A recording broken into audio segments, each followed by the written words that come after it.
Est-ce que j'ai enregistré le cours d'économie de l'assurance? Je ne me souviens plus. Excusez-moi, laissez-moi vérifier, mais je ne me souviens plus. J'ai enregistré le cours de stats de l'après-midi, mais le cours de... Oui, je ne crois pas, enfin pas sur Zoom, d'accord. Et donc, Alzheimer fait son œuvre. Bon, j'ai oublié. J'essaierai d'y penser la prochaine fois. Mais là, normalement, donc, on est reparti sur nos affaires de banque. Enfin, sur nos affaires de banque. En fait, je pensais que c'était important de vous expliquer comment on fabrique la réglementation européenne, de sorte que vous puissiez vous puissiez avoir une idée de où ça vient. En particulier parce que on dit les accords de Bâle et on fait comme si les accords de Bâle avaient force de loi, alors qu'évidemment, ce n'est pas en tant qu'accord de Bâle que les accords de Bâle sont appliqués, mais en tant que traité ou directive européenne transcrivant les accords de Bâle. Je dis directive ou règlement européen transcrivant les accords de Bâle, puisqu'il y a une partie des accords de Bâle qui ont été transcrits sous forme de directives. C'était les Capital Requirement Directives. Il y en a eu d'abord une en 89, je crois, et puis après, il y a eu CRD2 en 93, et puis après, il y a eu CRD3 pour Bâle 2, et puis après, il y a eu CRD4 pour Bâle 3, et puis depuis 2013, en plus de CRD4, il y a une Capital Requirement Regulation. Et évidemment, pour préciser ce genre de choses, il faut, de la même manière qu'il faut pour les lois en France, il faut parfois des textes de niveau 2 qu'on va appeler des actes. Alors, on a vu en fait ces textes réglementaires de niveau 2, ils sont de deux natures. On a des actes délégués qui relèvent en fait de l'article 290 du traité de Lisbonne. Et ces actes délégués, c'est quand il faut donc supplement or amend certain non-essential elements of the legislative acts. Donc, vous avez un texte de niveau 1, donc on va dire un acte législatif en termes européens, ça peut être une décision, mais dans le cas qui nous concerne, c'est en général des textes d'une portée plus large, donc soit des règlements qui sont d'application directe, soit des directives qui doivent être transcrites par les États membres dans leur réglementation propre. Et de ce point de vue-là, l'Union européenne leur laisse le choix de l'instrument de transcription, c'est-à-dire que ça peut être une loi, ça peut être un règlement, ça peut être une ordonnance, peu importe, ça c'est pas l'affaire de l'Union. Le tout, c'est qu'il faut que ce soit transcrit. Mais en plus donc de ces textes de niveau 1, il y en a des décrets d'application qui peuvent être donc soit des textes de... Pardon. Excusez-moi, ça tourne en boucle, mais on va y arriver. Donc soit des actes délégués. Les actes délégués, il s'agit donc de supplement or amend. Okay, donc soit on précise, soit on change. Mais ce qu'on change, c'est évidemment les éléments non essentiels. Et donc, j'avais dû donner un exemple plus haut dans le texte, par exemple la directive 91/31 du Conseil, puisque à l'époque, il y avait des directives qui étaient des directives seulement du Conseil. Elle donne à la Commission européenne le droit d'écrire, de modifier les définitions des banques internationales, des banques multilatérales de développement. D'accord ? Donc, de fait, là, jusqu'ici, la Commission faisait une directive, mais à partir du traité de Lisbonne, il ne s'agit plus pour les commissions de faire une directive, mais cette modification de la définition de la Banque de développement multilatéral dans la directive 91/31, elle sera faite par la voie d'un acte délégué, un peu comme le président de la République ou le Premier ministre font des décrets d'application pour les lois. Bien, alors, ce qui est important, c'est de comprendre qu'au titre de la doctrine Meroni, le pouvoir législatif qui est délégué par le Parlement et le Conseil n'est pas délégué de manière illimitée, hein, il est délégué de telle manière que le Parlement et le Conseil donnent, si vous voulez, ont la possibilité, une fois que la Commission a produit un acte délégué, d'approuver ou de refuser cet acte délégué dans un temps d'examen qui est fixé dans le texte réglementaire qui a donné la délégation à la Commission européenne pour écrire l'acte délégué. Et puis il y a une deuxième catégorie de textes de niveau 2 qui ne sont pas des actes délégués, mais qui sont des actes, j'ai oublié le nom en français, Implementing Acts, c'est des actes d'exécution. Voilà. En français, on dit des actes d'exécution, et ces actes d'exécution, ils sont nécessaires where uniform conditions for the implementation of legally binding union acts are necessary. Donc l'idée, là, c'est qu'il ne s'agit pas d'amender des points de détail de la réglementation, mais qu'il s'agit en fait de fournir des conditions d'application qui sont uniformes. Et donc, pour ça, on a donc ces actes d'exécution. Et là, ce qui est intéressant, c'est que, en fait, bien sûr, il faut que la rédaction de ces actes d'exécution soit prévue par le texte qui en autorise la délégation à la Commission.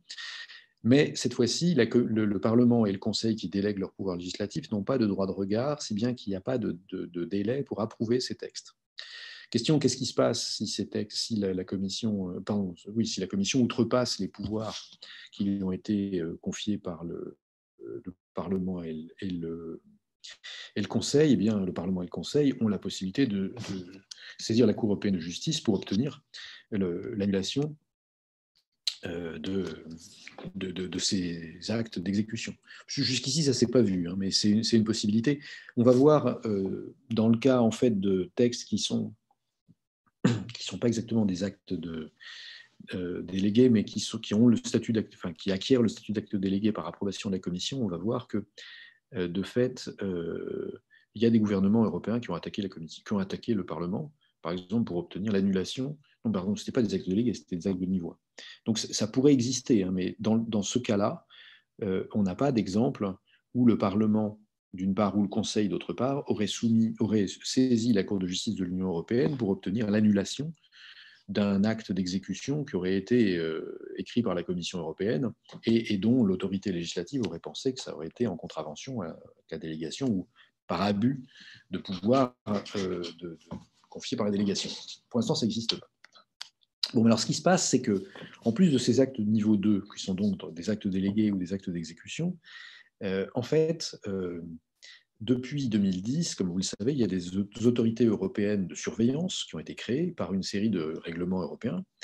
Ces autorités européennes de surveillance, vous les connaissez d'autant mieux qu'il y en a 2 sur 3 qui sont installées à Paris. C'est l'autorité bancaire européenne depuis le début de l'année et puis l'autorité européenne des marchés financiers, hein, ESMA, qui est installée, elle, depuis sa création, c'est-à-dire depuis 2010. Alors que la dernière, l'autorité européenne des assurances et pensions professionnelles, ou en anglais la European Insurance and Occupational Pension Authority, elle est à Francfort. Ce qui est important, c'est de comprendre qu'en dépit de leur nom, ces autorités de surveillance ne sont pas des autorités exécutives. Elles n'ont pas de pouvoir de contrôle, d'accord, ou de supervision. À l'exception de l'ESMA, il faudrait dire en bon français, l'Autorité européenne des marchés financiers, donc l'EAMF.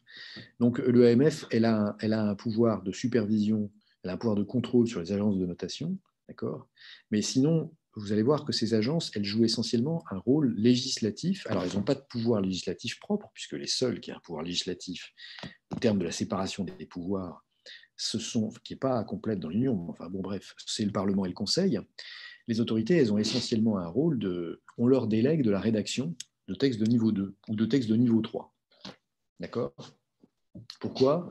Mais parce qu'en fait, dans le cadre ce dont on a parlé la dernière fois, qui était le Financial Sector Action Plan, donc le plan d'action pour le secteur financier, en fait, le projet du Financial Sector Action Plan, c'est que en 1999, donc quand il y a eu le rapport du comité des sages, le rapport de Larosière sur les institutions européennes, sur le secteur financier européen, ce dont on s'est rendu compte, c'est que le secteur financier était très mal intégré.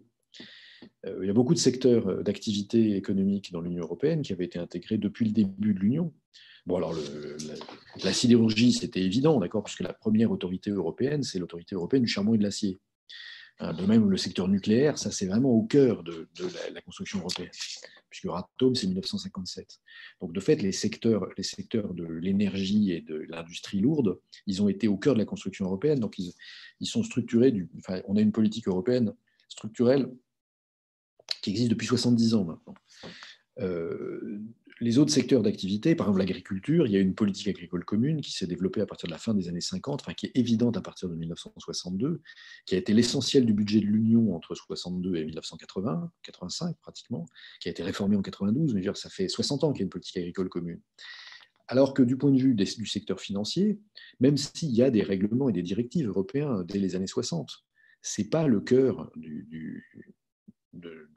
de métier, si on peut dire, de l'Union européenne, surtout parce que quand vous regardez les membres fondateurs de l'Union européenne, c'est pas des pays, enfin c'est des pays où il y a une tradition financière, certes, mais c'est pas des pays où la finance est au centre de l'activité économique. Alors ça peut paraître paradoxal aujourd'hui parce que on se dit Paris, Francfort, Amsterdam, Luxembourg, c'est des grosses places dans l'Union européenne. Effectivement, par rapport à Bratislava, c'est plutôt des places financières.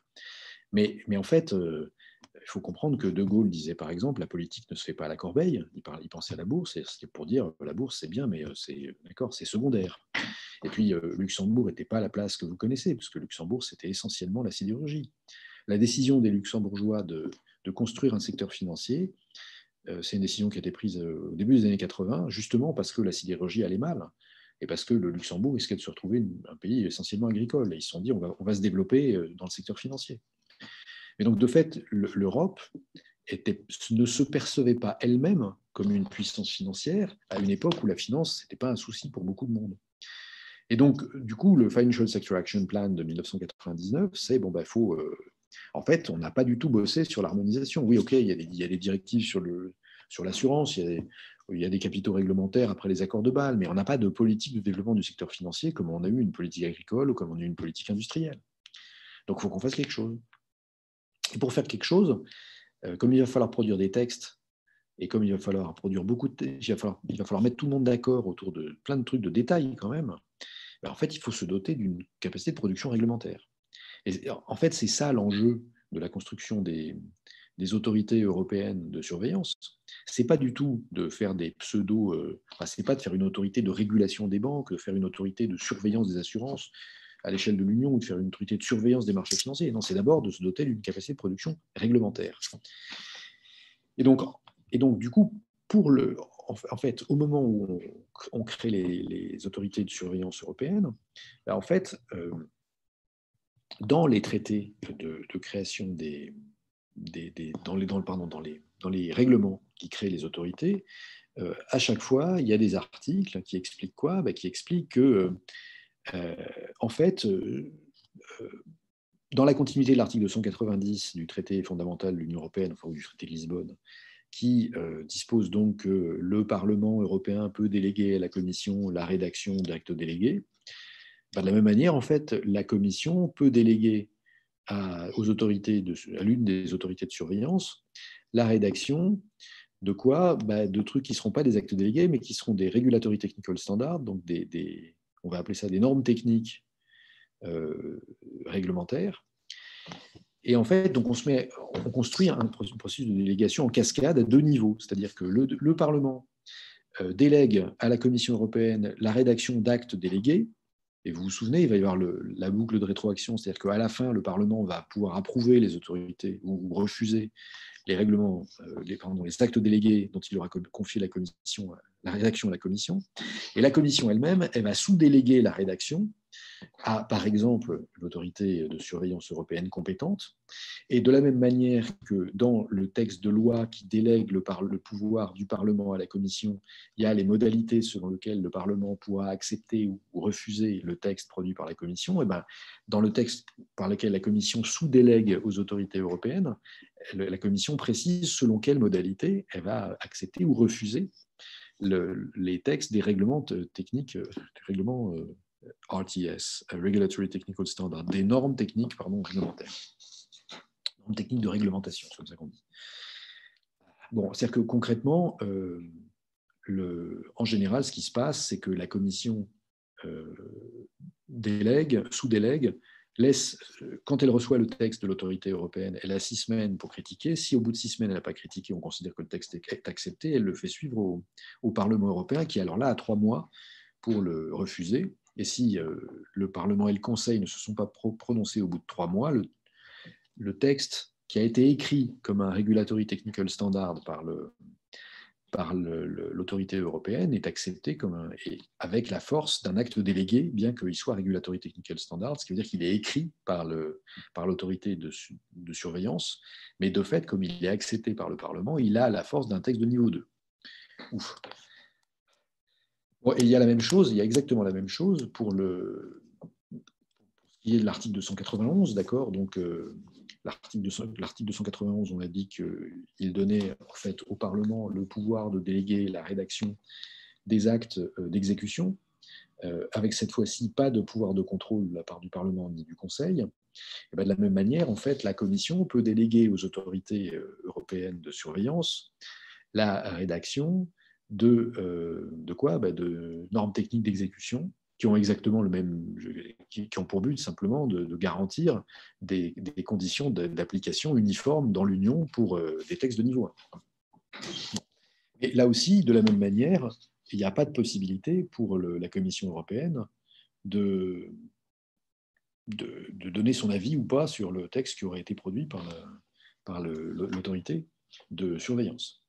Alors, ceci me conduit à faire deux réflexions. La première, c'est qu'il y a généralement une incompréhension chez les Européens sur ce que sont les autorités européennes de surveillance. Parce qu'elles ont été créées juste après la crise financière et qu'elles ont été vendues comme étant on va surveiller le secteur financier. Et donc, on va se donner des autorités qui vont surveiller le secteur financier. Ce n'est pas du tout ça. Le sujet, c'est que les autorités de supervision, c'est plutôt des autorités nationales, sauf dans le domaine bancaire, où, comme vous le savez, c'est le mécanisme de supervision unique. Mais ça, c'est des autorités de supervision directe, d'accord ? En fait, les autorités européennes, leur rôle, comme on le voit, c'est d'écrire du papier. Et pourquoi c'est d'écrire du papier ? Parce qu'il y a un boulot considérable avec le Financial Sector Action Plan, parce que se mettre en l'an 2000, enfin plutôt d'ailleurs le temps de mettre en place les autorités, se mettre en 2010 à écrire du texte pour harmoniser le fonctionnement du secteur financier européen, c'est quand même un boulot énorme. C'est un boulot énorme parce que, en gros, dans les règlements et dans les directives, on va se mettre d'accord sur des principes. Alors après, il va falloir que les Français soient d'accord, parce que, y compris le fait que Crédit Agricole, il n'est pas content parce qu'on lui demande de changer la manière dont il faut poster les ouvertures des SAS, des agences, des je ne sais pas quoi. C'est-à-dire que concrètement, il va y avoir un boulot pour garantir des conditions d'application uniformes dans l'Union. C'est un boulot de consultation considérable. Et ce boulot de consultation considérable, il va être mené en partie par les agences, mais l'idée, c'est qu'il se fasse sans recrutement de fonctionnaires européens supplémentaires. Parce que la méthode pour écrire les textes de niveau 2, avant qu'on fasse le plan d'action sur le secteur financier, c'était il y a des fonctionnaires à la Commission qui écrivent les textes de niveau 2. Mais là quand en 2010, à la suite de la crise financière et du plan d'action sur le secteur financier, on doit écrire des quantités de trucs, on ne va pas recruter des fonctionnaires européens. Donc on se dote de ces autorités de surveillance vers lesquelles on va envoyer des fonctionnaires européens en détachement qui vont à la fois faire le boulot de consultation, ils vont être à la fois des relais, comme il était les comités autrefois, dans la comitologie bruxelloise d'avant Lisbonne, le traité de Lisbonne, et fournir la force de frappe pour rédiger les textes d'application des directives et des règlements, enfin, surtout des règlements, c'est surtout les règlements qui posent des problèmes de texte d'application, parce que pour les directives, on peut penser que comme c'est transposé en législation locale, on peut penser que les directives, ça doit être écrit par les États membres. Mais justement, c'est ça le truc, c'est qu'on écrit de plus en plus de règlements, donc de textes d'application directe, et pour lesquels il y a besoin de textes de niveau 2 qui sont écrits à l'échelle européenne. Voilà. Et donc le truc, c'est que la Commission, en sous-déléguant aux autorités de surveillance européennes, elle a la possibilité de donner le statut de texte de niveau 2, d'accord, à des textes qui sont écrits par des instances techniques. Bon, c'est ça qui a permis à la Commission, à l'époque où c'était Barnier qui était le commissaire au marché intérieur, c'est-à-dire essentiellement aux services financiers, c'est ça qui a permis de lancer un chantier où, après la crise la crise financière, il y a 42 textes de niveau 1 qui concernent le secteur financier, c'est-à-dire directives et règlements, et il y a plus de 300 textes de niveau 2 qui ont été produits. Et quand je dis plus de 300 textes de niveau 2, dans ces textes de niveau 2, il y a des trucs énormes, c'est-à-dire que par exemple, le règlement technique d'exécution qui concerne reporting templates de Bâle 3. En français, on va dire les formulaires de reddition de compte de Bâle 3. Ça fait 2000 pages. Donc, quand je vous dis il faut écrire des textes, c'est pas juste, c'est pas on fait des courriers aux banques. Il faut écrire des montagnes de textes pour lesquels, en plus, il faut organiser la consultation avec l'industrie et avec toutes les parties prenantes. Donc c'est un boulot monstrueux qui a été fait et pour lequel on avait besoin de rédacteurs. Alors la preuve que c'est le boulot qui est déterminant dans la mise en œuvre, c'est 2 textes. Alors c'est pas directement des textes bancaires. Je vais dire que c'est un mauvais exemple en économie bancaire, parce que je vais prendre un exemple dans l'assurance et un exemple sur les marchés de capitaux. Sauf que typiquement, les banques et les banquiers, ils vendent aussi des produits d'assurance, parce qu'en France, toutes les banques ont des compagnies d'assurance qui sont des filiales, et parce que les banquiers, ils vendent aussi des produits, ils vendent aussi des fonds, des parts de fonds, puisque c'est des vendeurs d'assurance vie, et en gros, les produits phares dans lesquels leurs clients vont investir, c'est des OPCVM, qui relèvent de la directive UCITS. Or, donc, si vous regardez Solvabilité 2, la directive qui régit les capitaux réglementaires des assurances, et surtout qui est censée assurer la compatibilité avec BAL 3, de sorte qu'il n'y ait pas, enfin avec BAL 2 à l'époque, de sorte qu'il n'y ait pas d'arbitrage réglementaire entre la banque et l'assurance. Le texte de la directive, il a été finalisé en 2007, il a été voté en 2009 par le Parlement européen. La directive entre en vigueur en 2016 avec des dispositions transitoires jusqu'en 2019. C'est-à-dire que concrètement, il faut 10 ans pour que la directive entre en vigueur. Alors, on peut dire, il faut 10 ans, c'est la preuve que c'est le lobbying du secteur financier. Oui, mais d'accord, mais si elle n'entre pas en vigueur, c'est parce que ce n'est pas prêt. Et la preuve, c'est qu'on est encore en 2015 à faire des actes délégués pour l'entrée en vigueur de Solvabilité 2. Et si vous prenez les actes délégués qui accompagnent Solvabilité 2, bon, il y a d'abord eu une directive intermédiaire qu'on a appelée Omnibus en 2014, je crois. Et après, il y a les actes délégués. Les actes délégués qui doivent être les actes délégués 2015-575, qui sont ceux qui permettent la mise en œuvre de Solvabilité 2, c'est 500 pages. Et 500 pages, il faut les écrire, parce qu'encore une fois, ce n'est pas 500 pages de blabla, c'est 500 pages où les Français sont d'accord, les Allemands sont d'accord, les Slovaques sont d'accord, les Slovènes sont d'accord, tout le monde est d'accord. Donc, non seulement il a fallu les écrire, mais il a fallu consulter tout le monde. Et évidemment, quand vous consultez 28 pays, il y en a toujours un qui dit « Ah ouais, mais là, je ne suis pas d'accord avec l'alinéa truc muche, il faut le réécrire autrement. » Donc, c'est beaucoup de travail. Voilà. Alors, pareil pour UCITS. Donc, UCITS, c'est la directive qui régit la vente des fonds communs de placement, donc des mutual funds. D'accord. Et cette directive UCITS, alors ça doit être la UCITS 3, je crois, qui a été votée en 2009. Elle est entrée en vigueur en 2018. Et donc là encore, on peut dire oui, mais c'est les Luxembourgeois, les Irlandais, les Anglais, qui sont évidemment les premiers vendeurs de fonds. Ils ont fait du lobbying. Ils ont certainement fait du lobbying, mais n'empêche que ce lobbying, il n'a pas empêché le truc d'entrer en vigueur. C'est simplement que le lobbying, c'est qu'il a fallu prendre du temps pour écrire les textes mis en œuvre, c'est-à-dire les fameux regulatory machins. Et donc, c'est-à-dire les implementing et les regulatory technical standards. Et donc, de fait, la capacité des agences à produire du texte de niveau 2 pour pouvoir permettre la mise en application, en particulier des règlements, c'est fondamental. C'est fondamental, c'est-à-dire que c'est ça qui a permis la mise en place du Financial Sector Action Plan, donc l'harmonisation des conditions de fonctionnement du secteur financier dans l'Union, et aussi, évidemment, la reprise en main du secteur financier après la crise financière. Bon, alors, est-ce qu'on avait besoin de tout ça? Naturellement, oui, on avait besoin de tout ça. Et concrètement, comment est-ce qu'on peut juger de la quantité de travail qui a été produite? Alors, je vais lire le transparent à l'envers. En commençant par la dernière ligne, le papier de Keding, c'est un papier sur la production réglementaire dans l'Union européenne pendant les 2 législatures, 2006-2010 et 2010-2014. 2010-2014, c'est quand Barnier était commissaire au service financier. Enfin, oui, c'est ça.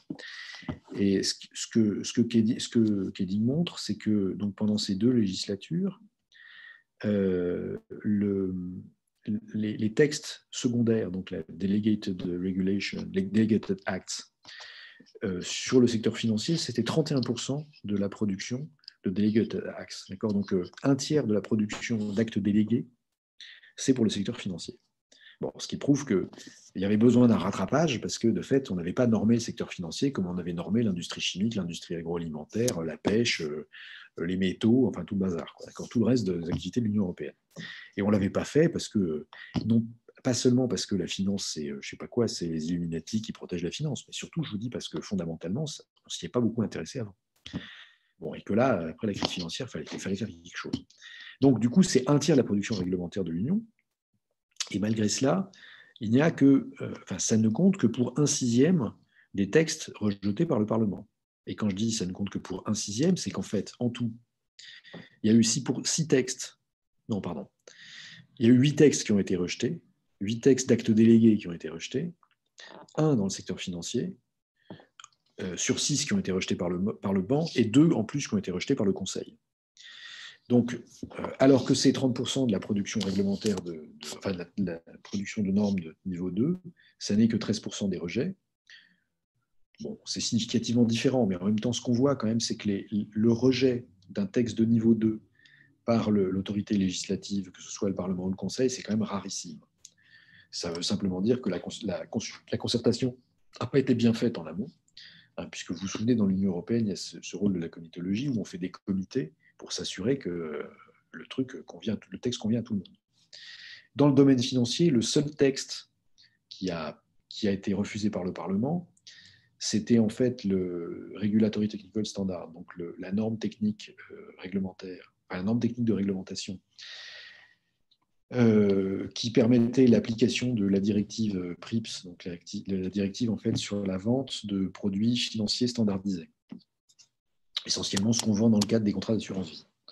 Le problème qui se posait pour cette norme technique de réglementation, c'était que en fait, l'EIOPA, qui avait été chargé d'écrire le papier, avait voulu ouvrir absolument tous les parapluies et donc tout mettre dans le document qu'on transmettait aux clients. Donc, ce qui faisait que le document était monstrueux, mais qui comprenait aussi en particulier la rémunération de tous les intermédiaires. Et ça, les intermédiaires n'étaient pas très contents. D'une part, d'autant plus que du coup, le client était noyé sous l'info et ce qu'il voyait en premier lieu, c'était ce que chacun gagnait et pas tellement l'intérêt pour lui, quoi. Donc bref, du coup, le Parlement européen a refusé ce texte. Ça prouve donc que techniquement, le Parlement européen peut refuser un texte de niveau 2 qui a été écrit par une autorité européenne de surveillance. Ça lui a été délégué par la Commission parce que la Commission avait reçu le mandat de délégation du Parlement et du Conseil. Qu'en matière financière, ça arrive assez rarement parce que justement, normalement, les autorités de surveillance européennes, elles permettent de faire une bonne concertation entre les parties prenantes pour éviter qu'il y ait un rejet par le Parlement ensuite. Et quand ce n'est pas le cas, ça se voit et voilà. Bon. En revanche, comme on l'a vu, il n'y a pas eu de cas où l'autorité législative a saisi la Cour de justice européenne pour contester le résultat de la délégation dans le cas d'une norme technique ou d'un acte d'exécution. Bon, mais en revanche, il y a un cas vachement intéressant qui est que, en fait, le Parlement et le Conseil ont voté en 2012 un règlement sur la négociation d'actions qui permettait en particulier, qui déléguait à l'autorité européenne des marchés financiers le droit d'interdire la vente à découvert. Et alors, ça, il faut comprendre que c'est typiquement un problème entre les Britanniques et le reste du continent européen. En effet, il y a une tradition chez les Français comme chez les Allemands d'interdire la vente à découvert. Quand je vous dis une tradition, c'est un arrêt du Conseil du Roi de 1785 en France qui interdit la vente à découvert à la Bourse de Paris. Mais de fait, avant, c'est-à-dire sous Louis XIV et probablement sous Sully, donc sous Henri IV, la vente à découvert n'était pas vraiment un truc qui avait les faveurs du pouvoir. C'est-à-dire que le pouvoir politique a toujours haï la vente à découvert pour une raison très simple, qui est que le raisonnement est le suivant. Quand vous possédez un titre, vous n'avez pas d'intérêt à le vendre et à le faire baisser sa valeur. Vous avez un intérêt à le vendre quand vous avez besoin de récupérer des liquidités. Mais quand l'émetteur du titre est en mauvaise santé financière, vous n'avez pas intérêt à vendre parce qu'alors vous faites baisser le titre et vous vous punissez vous-même. Alors que les vendeurs à découvert, c'est des gens qui ne sont pas raisonnables puisqu'ils ne possèdent pas le titre. Et comme ils ne sont pas intéressés au titre, ils peuvent faire des spéculations à la baisse. Bon, et donc dans ce contexte-là, Louis XIV, Louis XVI et Bonaparte sont d'accord sur un truc, les gens qui vendent à découvert spéculent contre le crédit de l'État et à ce titre, ce sont des ennemis de l'État. Point. Bon, alors ça, c'est la conception française de la vente à découvert. Vous vendez à découvert, vous êtes un ennemi de l'État. Donc, comme on ne veut pas avoir des problèmes avec les gens, on interdit la vente à découvert. Alors, c'est très drôle parce que l'interdiction de la vente à découvert par l'arrêt du Conseil du Roi de 1785, en fait, il n'y a pratiquement jamais de poursuite judiciaire C'est uniquement quand vous vendez à découvert des effets d'État et que ça se voit, quoi. D'accord. Bon, enfin, c'est très, très à la française. Mais alors que les Anglais, eux, ils ont toujours autorisé les ventes à découvert, et d'autant plus volontiers que comme les titres de dette d'État britanniques étaient les plus solvables en Europe, avant qu'il y ait les obligations allemandes, avant qu'il y ait les Bund depuis les années 90, enfin 80, on va dire, c'était les consols britanniques qui jouaient ce rôle-là. Donc dès qu'il y avait une fuite vers la qualité sur les marchés financiers, surtout à partir du XVIIIe siècle, les gens vendent les titres d'État français, ils vont acheter les titres d'État britanniques. Donc personne ne vend à découvert les titres d'État britanniques. Donc les Britanniques n'ont pas de problème avec la vente à découvert. Alors que les Français, comme ils font comme leur solvabilité, comme la solvabilité de l'État est parfois mise en cause, n'est-ce pas? Je vous rappelle qu'il y a eu combien de banqueroutes de l'État français au XVIIIe? Vous vous souvenez?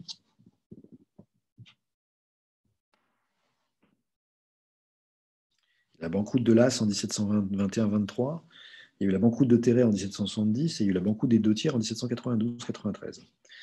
Donc, du coup, l'État, 3 fois, a fait défaut sur sa signature. Ce qui veut dire quand même que les investisseurs qui achètent des titres de dette d'État en France, bon, voilà quoi. Et puis après ça, après la guerre de 14, on a dévalué. En 58, on a réévalué, mais tout en dévaluant. Enfin bon, il y a des astuces à n'en plus finir. Bref, on n'aime pas les ventes à découvert parce qu'on aime bien faire des coups bizarres. Du coup, ben, c'est une question de culture. On a donné à l'autorité européenne des marchés financiers le droit d'interdire les ventes à découvert. Mais alors, ce qui est bizarre, c'est que si on lui donne le droit d'interdire les ventes à découvert, c'est qu'on lui donne le droit d'écrire des actes. Enfin, d'écrire. De fait, elle a déjà le droit d'écrire des actes de niveau 2,5 que la commission lui délègue et qui ont le même niveau que des actes de niveau 2. Mais là, il s'agit d'un truc bizarre parce que donc, le règlement 236-2012 autorise l'autorité européenne des marchés financiers à interdire à à une personne physique ou morale de procéder à des ventes à découvert, alors, sans être saisi ni par l'autorité législative, ni par l'autorité exécutive qui est la Commission européenne. Les Britanniques se sont dit, on a là un truc en or massif, puisque on n'est plus dans le cadre de la doctrine Meroni, on n'est plus dans le cadre habituel de la délégation.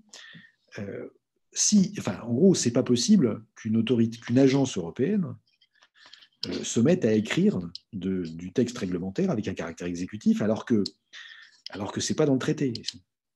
Et donc, le Royaume-Uni a attaqué, je ne sais pas si vous étiez au courant, mais le Royaume-Uni a attaqué le Parlement européen et le Conseil en demandant la révocation de l'article 28 du règlement 236-2012, par lequel l'autorité européenne des marchés financiers a le droit d'interdire à une personne physique ou morale de procéder à des ventes à découvert. Et l'astuce du Royaume-Uni, ça a été d'attaquer, non pas du tout sur le fond, parce que sur le fond, ils avaient perdu, le Parlement européen avait voté, mais sur la forme, en disant, en fait, si l'autorité européenne des marchés financiers fait ça, elle outrepasse le mandat de délégation, puisqu'il n'est pas possible qu'une autorité, il n'est pas possible de s'auto-saisir dans la rédaction de textes à caractère réglementaire. En gros, si l'autorité européenne des marchés financiers peut décider de son propre chef qu'elle interdit à quelqu'un de procéder à des ventes à découvert, en gros, on n'est plus dans le cadre de la doctrine Meroni, puisque la doctrine Meroni, souvenez-vous, c'est vous pouvez déléguer que le pouvoir que vous avez vous-même, bon ça c'est d'accord. Cette délégation elle ne se présume pas, elle doit être explicite, ça c'est d'accord, mais elle ne doit pas être exorbitante du droit parce qu'elle ne doit pas déranger l'équilibre des pouvoirs entre les institutions européennes. Or là, ce qui se passe, c'est que si l'autorité européenne des marchés financiers peut s'auto-saisir pour prendre des décisions, à la fois elle peut s'auto-saisir, ce qui n'est pas son rôle, puisque normalement il faut qu'elle soit saisie par une instance qui lui donne la délégation, dans un cadre précis et limité, et puis elle prend des décisions, et les décisions c'est des actes de niveau 1, et donc il n'est pas prévu, il n'y a pas de nomenclature dans les traités européens pour qu'elle fasse. Alors, ce qui est drôle, c'est que les Britanniques attaquent de cette manière, d'accord, puisque je vous rappelle qu'en droit anglais, tout ce qui n'est pas interdit est autorisé. Il n'y a qu'en droit allemand où tout ce qui n'est pas autorisé soit interdit. Donc en fait, les Anglais font un truc assez marrant, c'est qu'ils utilisent un principe du droit constitutionnel prussien, qui est justement tout ce qui n'est pas explicitement autorisé est interdit, pour dire, bah, il n'a jamais été prévu que une autorité à laquelle une autorité secondaire à laquelle on délègue un pouvoir puisse se saisir d'elle-même dans la rédaction de textes qui ont un caractère de décision et donc pas un caractère de acte délégué ou acte j'ai oublié encore le terme, de implementing act. Voilà, et donc un caractère de décision ponctuelle, et donc ça ne peut pas exister. Alors en fait, la Cour de justice européenne a débouté l'Angleterre de sa plainte, et non seulement elle a débouté l'Angleterre de sa plainte, mais l'avocat général près de la Cour de justice européenne a rendu une opinion qui justifie que en fait, ce mandat confié à l'autorité européenne des marchés financiers rentre dans le cadre de la doctrine Meroni, et donc que, en fait, sans avoir été saisie par personne, l'autorité européenne des marchés financiers peut effectivement produire un acte par lequel elle interdit à des personnes physiques ou morales de procéder à des ventes à découvert.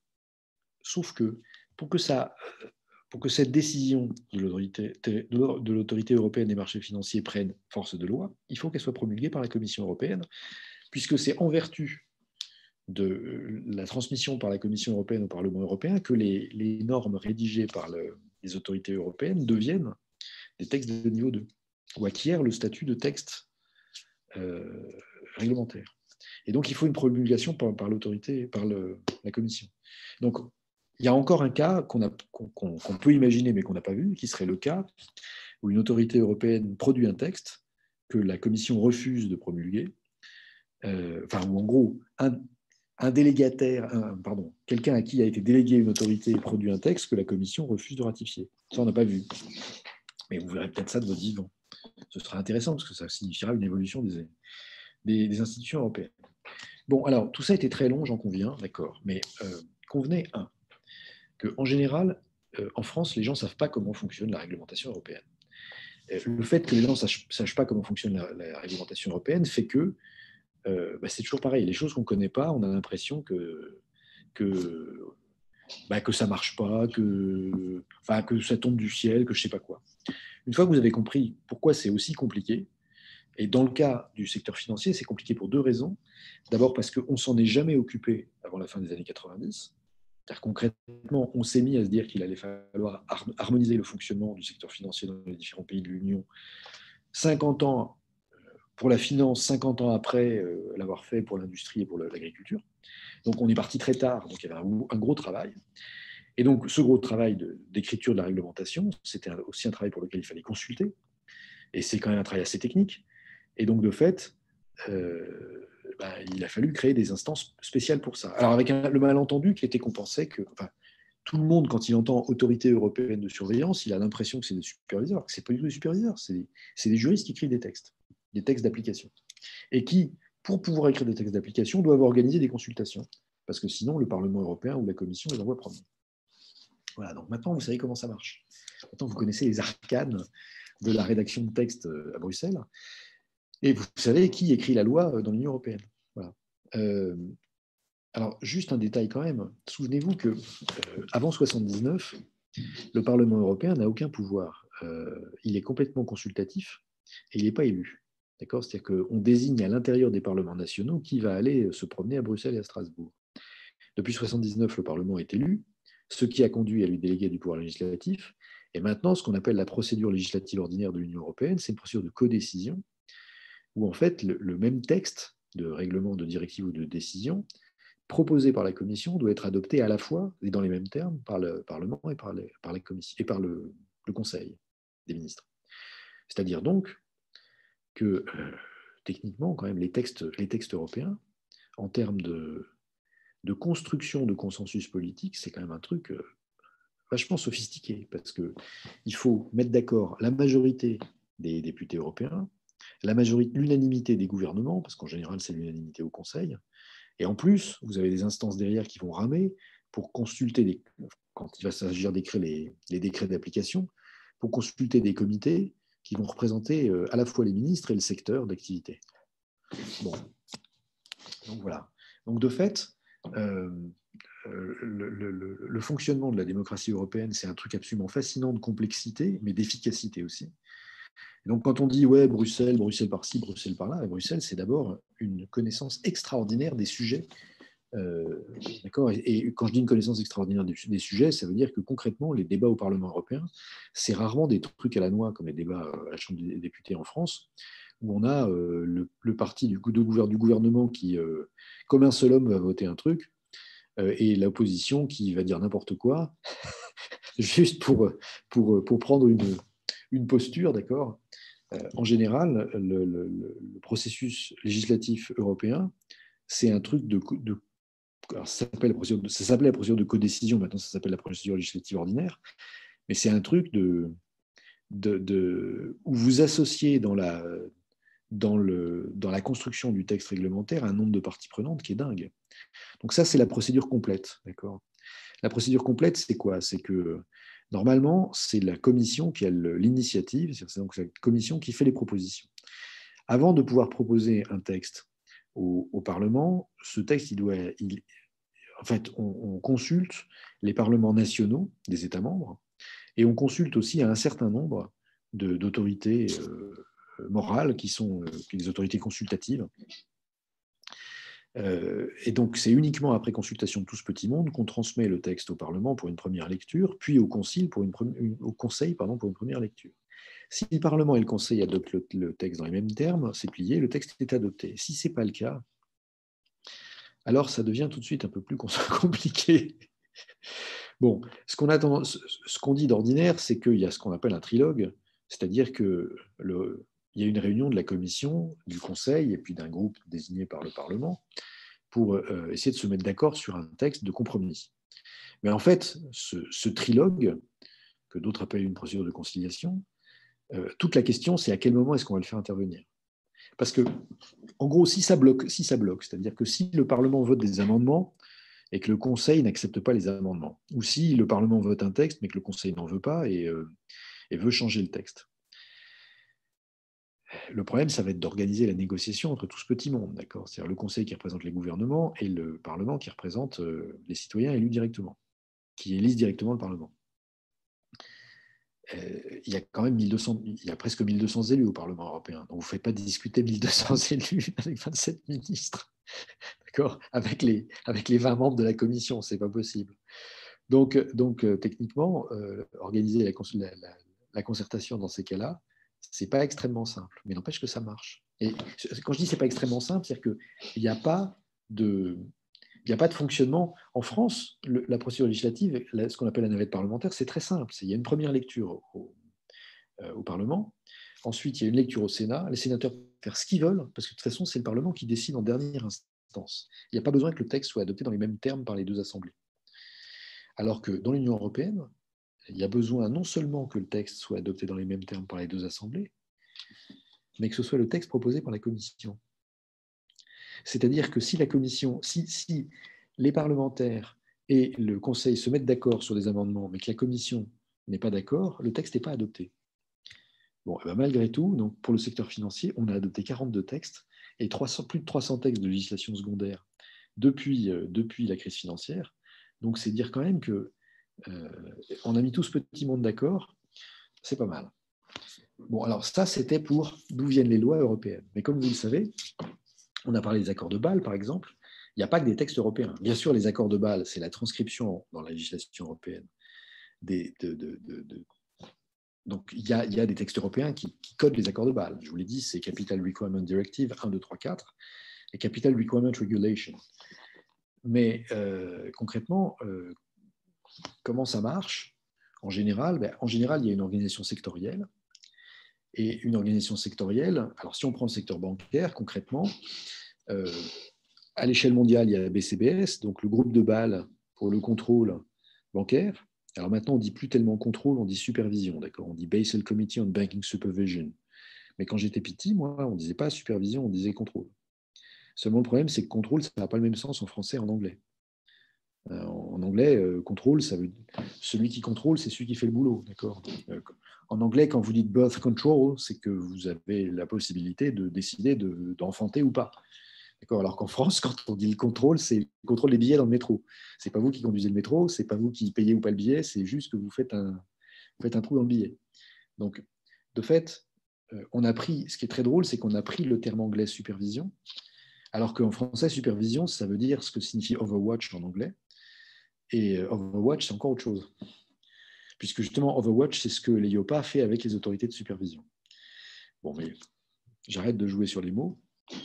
Concrètement, on a un groupe de Bâle sur le contrôle bancaire, Basel Committee, un comité de Bâle, pardon, Basel Committee on Banking Supervision. Et ce Basel Committee, c'est quoi? C'est un forum qui se réunit à la Banque des règlements internationaux et dans lesquels il y a les régulateurs bancaires de 27 pays. Puisque c'est le G20, et le G20, il y a 27 pays. Puisqu'il y a l'Union européenne est venue s'ajouter, et puis quelques autres. Il y a des membres qui ne sont pas des membres de plein droit, mais qui sont des observateurs, comme l'Indonésie et l'Arabie saoudite. Bon, donc, les superviseurs se mettent d'accord sur des frameworks, donc sur des cadres. Et puis, ce qu'on a appelé les accords de Bâle, par exemple, ce n'est pas des accords au sens traités internationaux. C'est juste un Memorandum of Understanding, donc ça s'appelle un accord cadre, en gros, qui n'a pas de caractère contraignant, et que les participants au G20 s'engagent à mettre en œuvre dans leurs juridictions respectives. Avec en plus ce truc bizarre, qui est que dans le cas de l'Union européenne, on a des États membres de l'Union qui sont membres directs du G20, alors que l'Union est elle-même aussi membre du G20. Donc la Commission a un représentant, enfin le patron de la supervision à la BCE est au G20, au BCBS, en même temps que les patrons de la supervision des États membres qui sont au G20.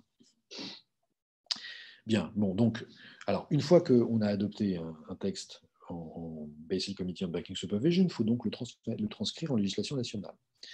Donc, on l'a dit, dans l'Union européenne, typiquement, BAL 3, ça a été Capital Requirement Directive 4 et Capital Requirement Regulation, tous les deux en 2013. Et ce qui est drôle, c'est que, comme vous le savez probablement, l'Union européenne n'est pas, alors dans les termes du G20, qui fait un rapport annuel sur la mise en œuvre de Bâle 3, the European Union is not materially compliant with Basel III, pour une seule raison, c'est qu'on applique des charges en capital nulles sur la dette souveraine, enfin sur les émissions d'obligations des États de la zone euro, de l'Union européenne même, et pour une raison simple qui est que, pour une raison simple, un peu compliqué quand même, mais pour la raison que, comme en fait la Banque Centrale Européenne n'a pas le droit de racheter en direct les titres de dette des États, vous savez qu'il y a tout un montage qu'on est en train d'utiliser à fond là, depuis le début de l'année 2020 et de la crise coronavirus, qui est que en fait, les États émettent de la dette est achetée par les banques, avec l'argent que la Banque Centrale leur prête au titre des Targeted Long-Term Refinancing Operations. Mais évidemment, du coup, on ne va pas demander aux banques de constituer des capitaux réglementaires pour faire le boulot que la Fed fait aux États-Unis ou que la Bank of England fait en Angleterre. Puisque aux États-Unis et en Angleterre, c'est la Banque centrale qui achète directement les titres de dette d'État. Donc dans l'Union européenne, ce sont les banques qui achètent les titres de dette d'État avec l'argent que leur a prêté la Banque centrale, qui ensuite leur rachète les titres de dette d'État, puisqu'elle n'a pas le droit de les émettre en direct. Donc, pas de capitaux réglementaires. Voilà. Et puis donc, mais bon, ceci dit, les États-Unis n'appliquent pas non plus Bâle 3, ils n'appliquaient pas non plus Bâle 2. Donc voilà. Mais donc, concrètement, les accords de Bâle ne sont pas un traité international, ils sont mis en œuvre dans les États via une transcription dans leur réglementation. Bon, et puis alors, une fois que cette réglementation elle est inscrite par les États, chaque pays a ses autorités à la fois, on a vu l'autorité bancaire européenne qui produit des textes réglementaires de niveau 2, 3, je vous prie de m'excuser.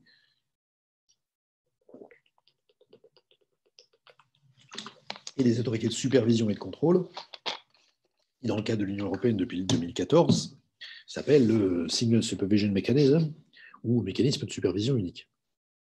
Le mécanisme de supervision unique, comme son nom l'indique mal, c'est un mécanisme dual, puisque dans le mécanisme de supervision unique, en fait, les grandes banques, comme vous le savez, elles sont en fait régulées directement par le MSU, par des joint teams, enfin par des équipes mixtes, où il y a 50% mécanisme de supervision unique Banque Centrale Européenne et 50% régulateur national, et où normalement le chef de la mission qui a voix prépondérante, c'est un fonctionnaire de la Banque centrale. Et les plus petites banques, donc les 130 plus grosses, elles sont régulées direct par le MSU, donc par des équipes mixtes, Banque Centrale Européenne, Banque du pays tiers. Et puis les plus petites, elles sont régulées, enfin supervisées par le régulateur national. Dans le cas de la France, c'est la CPR, par la partie banque de la CPR. Voilà. Et puis dans chaque banque, celui qui est chargé de mettre en œuvre la réglementation, c'est en principe le Chief Compliance Officer, comme on dit en bon français. Donc autrefois, ça s'appelait le déontologue. Maintenant, ça s'appelle Chief Compliance Officer, mais vous pouvez appeler ça directeur de la conformité, par exemple. Ouais, ça s'appelait souvent directeur de la conformité. Et en général, le directeur de la conformité, il n'est pas au comité de direction. C'est pas un gros c'est un directeur exécutif, mais c'est pas un directeur exécutif niveau CCO. Voilà. Bon, alors dans l'assurance, c'est à peu près la même architecture. C'est-à-dire qu'il y a un truc international qui est un forum de régulateurs pareil, enfin un forum de superviseurs pareil, qui s'appelle International Association of Insurance Supervisors, et qui est situé de la même manière à la Banque des règlements internationaux à Bâle, qui héberge donc ce forum. Seulement, la différence considérable, c'est qu'il n'y a pas de régulation à l'échelle de l'Union pour l'assurance. À l'échelle de l'Union pour l'assurance, on a certes une autorité européenne de surveillance, mais l'EIOPA, enfin, ou EAEPP, d'accord, Autorité européenne des assurances, non, AEAPP, Autorité européenne des assurances et des pensions professionnelles, puisque ça s'occupe à la fois des compagnies d'assurance et des retraites complémentaires, des fonds de pension, des retraites complémentaires par capitalisation, mais qui sont régies par des directives qui sont différentes des directives sur l'assurance. Mais donc ce machin-là, ça produit de la norme, mais ça ne produit pas de la supervision. La supervision, elle se fait à l'échelle des États membres, et en France, c'est la CPR qui supervise. Et déjà, c'est un gros progrès parce que 10 ans avant la création de la CPR, c'était un bazar. Il y avait la commission de contrôle des assurances, la commission de contrôle des mutuelles, puis il y a encore des machins qui relèvent ni des assurances ni des mutuelles, qui sont les institutions de prévoyance. Bon, maintenant, tout le monde est passé sous l'autorité de contrôle prudentiel et de résolution. Mais si vous prenez l'exemple des États-Unis, par exemple, aux États-Unis, le contrôle des assurances, il est fait sur une base des États. Il n'y a pas de contrôle fédéral. Bon, je ne vais pas parler de régulation des assurances aux États-Unis, ce n'est pas totalement le sujet, mais c'est pour vous dire que bien qu'on ait voulu construire la réglementation des assurances de manière parallèle à la réglementation bancaire, en particulier pour éviter l'arbitrage réglementaire, c'est quand même de fait, dans les assurances, on a quand même on n'a pas de contrôle au niveau européen. Donc tout se fait dans les États membres, avec ce problème quand même, qui est que, puisque tout se fait dans les États membres, concrètement, si vous voulez, il n'y a pas l'aspect centralisé qu'il peut y avoir dans le contrôle qui est fait par le mécanisme de supervision unique. L'intérêt du mécanisme de supervision unique, c'est que une banque qui a un réseau européen, elle va être contrôlée par le MSU, et donc elle va être contrôlée dans toutes ses activités, dans toutes ses filiales de l'Union. Alors qu'un assureur qui a une présence européenne, il va être supervisé pour l'essentiel dans son pays d'origine. Parce qu'au titre de la directive européenne service, ensuite, il fait de la prestation de services dans les autres pays de l'Union, mais normalement, il n'aurait pas à être supervisé dans les autres pays de l'Union. Quoi qu'en pratique, souvent il l'est, parce que souvent les autorités de supervision exigent que les filiales nationales, quand il y a des filiales nationales, soient également provisionnées en capital. Mais donc, vous voyez que c'est un peu plus tordu, parce que c'est plus compliqué l'articulation entre le niveau national et le niveau européen. Bon, alors pour les marchés financiers, c'est encore plus compliqué, parce que d'abord, le forum des marchés financiers, c'est IOSCO, et il n'est pas auprès de la BRI, il est à Madrid, en Espagne, et surtout, le marché financier, c'est un vrai sac de nœuds, parce que, certes, le IOSCO, c'est International Organization of Securities Commission Organizations, donc il s'agit là des marchés de titres. Et donc ESMA est partie à IOSCO. Mais le truc, c'est que sur les marchés financiers, il y a à la fois, enfin, dans les marchés financiers, il y a des marchés de titres, mais il y a aussi des marchés qui ne sont pas des marchés de titres. Par exemple, les marchés de matières premières. Alors, ça ne relève pas d'IOSCO. Mais le truc, c'est que, enfin bon, ce qui est bizarre, enfin, en gros, ce qu'on ne comprend pas, ce qui est compliqué de comprendre, c'est et qu'est-ce que vous faites des produits financiers qui ne sont pas des titres, c'est-à-dire qui sont négociés de gré à gré. Parce que normalement, Securities Commission, ça veut dire des titres qui sont négociés sur des exchanges.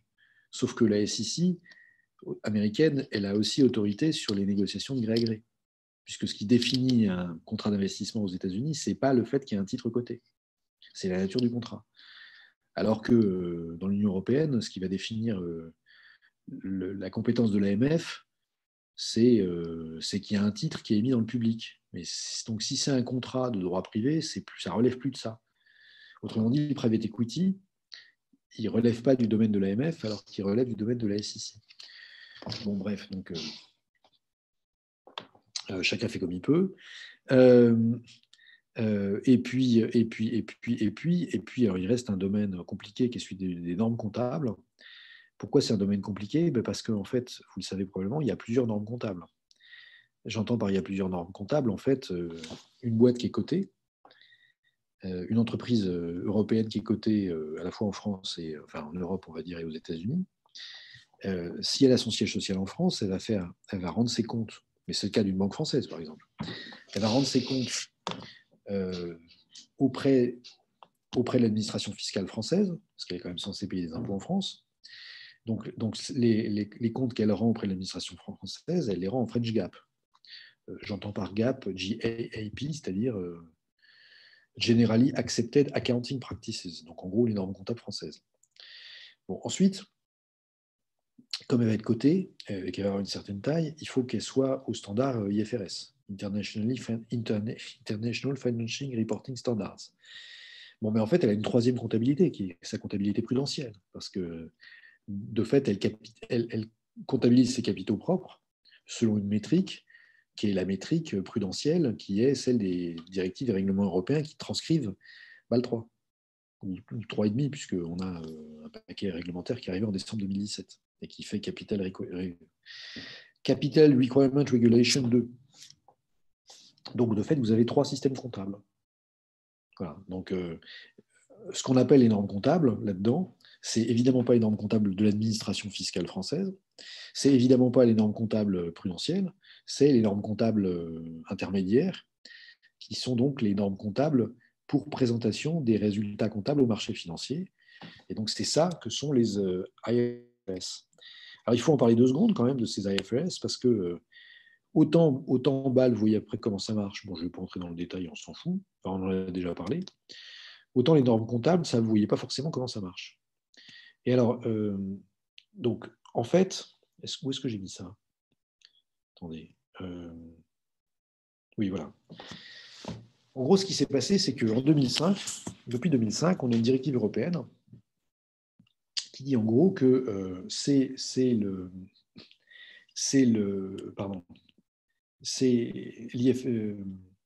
l'IASB, donc l'International Accounting Standard Board, qui est une entreprise britannique, qui a le rôle, enfin, qui a pour fonction de construire des normes comptables qui vont ensuite être adoptées par l'Union européenne avec le statut de directive. D'accord. Donc depuis 2005, il y a une directive européenne qui délègue la production des normes comptables à une association de droit britannique. Alors c'est d'autant plus drôle que maintenant, tant que l'IASB était au Royaume-Uni, qui était dans l'Union européenne, pourquoi pas? Enfin maintenant, le truc incroyable, c'est que le normalisateur comptable européen, il ne va même pas être dans un pays membre de l'Union. Bon, et alors, il y a une... Non, pardon. C'est un règlement de 2002. C'est le règlement de CE 106-2002 qui fixe les conditions d'application donc des IFRS, International Financial Reporting Standards, adoptés par l'IASB, International Accounting Standard Board, qui sont ensuite adoptés sous la responsabilité de la Commission européenne en gros, comme des actes délégués. Même si le terme acte délégué n'existait pas encore en 2002, parce qu'il a été créé à l'occasion du traité de Lisbonne, donc en 2006, l'idée, c'est on a un règlement on a un règlement du Parlement et du Conseil qui, en fait, délègue à la Commission européenne l'adoption des normes comptables comme étant des actes délégués de ce règlement. Et alors, sous réserve que soit consulté, pour l'essentiel, l'organisme qui est consulté, c'est l'EFRAG, donc European Financial Reporting Advisory Group. C'est-à-dire qu'en gros, il y a une association d'experts qui est constituée de gens qui sont nommés par les instances européennes, qui rendent un avis à la Commission. Et la Commission, s'il n'y a pas d'avis défavorable, eh bien, elle accepte les normes comptables qui sont produites par l'International Accounting Standard Board, et elles sont automatiquement acceptées par le Parlement européen, puisqu'elles sont considérées comme non pas d'ailleurs des actes délégués, sinon le Parlement européen aurait le temps d'agir, mais en quelque sorte comme des normes d'exécution. Et donc, il n'y a pas de. Si le Parlement européen veut les contester, il faut qu'il aille devant la Cour de justice de l'Union européenne. Voilà. Bon, donc concrètement, ce schéma de délégation qu'on a vu, c'est à la fois celui qui préside à la rédaction des textes qui concernent directement les questions bancaires, mais aussi, ça s'applique y compris pour l'adoption des normes comptables. Voilà. Et donc, à chaque fois, on retrouve une structure, c'est-à-dire qu'on a un texte réglementaire qui autorise la délégation. Alors, en général, c'est à la commission, et laquelle commission peut sous-déléguer, et dans ce cas-là, elle se donne un pouvoir d'inspection qu'elle peut éventuellement déléguer à des comités, comme c'est le cas de l'EFRAG, parce que l'EFRAG, concrètement, c'est un comité. Voilà. Donc maintenant, vous savez d'où vient la réglementation. Elle vient en général d'accords internationaux, mais la question de la transposition de ces accords internationaux dans la réglementation des pays qui sont partis à ces accords cadres, elle est quand même plus que posée, puisqu'on voit bien dans le cadre des banques que Bâle III, adopté pour l'essentiel par l'Union européenne, sauf qu'on n'a pas mis de charge en capital pour les obligations d'État. Bon, c'était un petit détail, mais Bâle III, pas du tout adopté par les Américains, qui en ont rien à foutre des ratios de liquidité et encore moins de risk-weighted assets, puisque eux, ce qui les intéresse, c'est que les banques aient un ratio de levier, d'accord. Bâle II, pas adopté par les Américains non plus. Bref, c'est pas parce qu'il y a des textes internationaux qu'ils s'appliquent, et même quand ils s'appliquent, les États qui sont partis aux accords cadres peuvent choisir ce qui s'applique et ce qui n'applique pas. Je pose d'ailleurs, alors, en fait, c'est quand même un des sujets, parce que avec la fin de l'ère Trump et le retour à la Maison-Blanche de quelqu'un qui devrait être un peu plus disposé à la coopération internationale, enfin au multilatéralisme, on va dire, c'est quand même un vrai sujet de savoir si Biden va vouloir rapprocher les méthodes de supervision et les cadres de supervision justement des établissements bancaires et ou d'assurance avec la pratique des autres ou pas. Parce que quand même, ce qu'on peut dire, c'est que depuis la crise financière, les Européens se sont hyper régulés avec Bâle III, et qu'ils ont abandonné quand même, en gros, ils ont abandonné le marché de la banque d'affaires aux banques américaines, pour des raisons qui sont liées à la réglementation. Voilà, donc est-ce qu'on va rouvrir ce dossier-là avec Biden ? Franchement, je n'en suis pas sûr. Et donc, on va probablement d'autant plus que comme les Anglais ne comprendront pas le jeu non plus, et je ne parle pas des Chinois de Hong Kong, donc on va probablement vers une ère de la banque où la réglementation sera beaucoup plus d'essence nationale, et où donc, dans le cas de l'Union européenne, beaucoup plus d'essence européenne, et où donc l'agilité et la réactivité des autorités réglementaires va quand même être mise à rude épreuve, parce que les Britanniques et les Américains, ils vont être pour l'innovation. En Europe, on verra. C'est la surprise des années à venir. Voilà. Et puis, on va pouvoir attaquer donc le sixième. Le partiel est en anglais ou en français. Oui, pardon. Donc, je suis navré, je vois pas je vois pas souvent, je vois pas bien la fenêtre de chat parce que j'ai du mal à tout afficher. Donc, n'hésitez pas à remuer la main si si je ne vois pas vos réponses à vos questions. Écoutez, je suis passé au français parce que je me suis rendu compte la semaine dernière en faisant le jeu d'assurance que le français, ça marchait beaucoup mieux. Ce que je ferais, c'est que de toute façon, ça ne mange pas de pain de vous poser les questions en français et en anglais, et puis de vous laisser répondre dans les questions dans la langue que vous voulez. Je ne sais pas encore si le partiel aura lieu à distance ou pas. Donc concrètement, je ne sais pas comment est-ce qu'on va s'organiser pour le partiel, mais je vais essayer de m'en tenir à un partiel bilingue. Voilà. Et puis de la même façon, s'il y a des anglophones qui ne sont pas satisfaits d'avoir un cours en français, il faut qu'ils me le signalent, et puis je retournerai en anglais, et où je leur ferai un cours en anglais. À voir. Bon, alors, le point suivant du plan, c'est la création de monnaie. Alors, la création de monnaie, bon, on va s'intéresser à la création monétaire dans le cadre contemporain, et puis aux limites de cette création monétaire et au futur de la monnaie. Alors, pardon, je ne vous partage pas mes transparents, il faudrait peut-être que je les partage. Parce qu'en effet, il y a des transparents qui sont ceux que j'ai mis en ligne. Donc, si je les ai mis en ligne, c'est pour vous les partager. Bon, et donc, la question de la création monétaire, c'est quand même la question centrale de l'activité bancaire, puisqu'on a dit, les banques, elles reçoivent des dépôts et elles accordent des prêts. Or, l'intérêt d'accorder des prêts, c'est que c'est là que se fait la création monétaire. D'accord.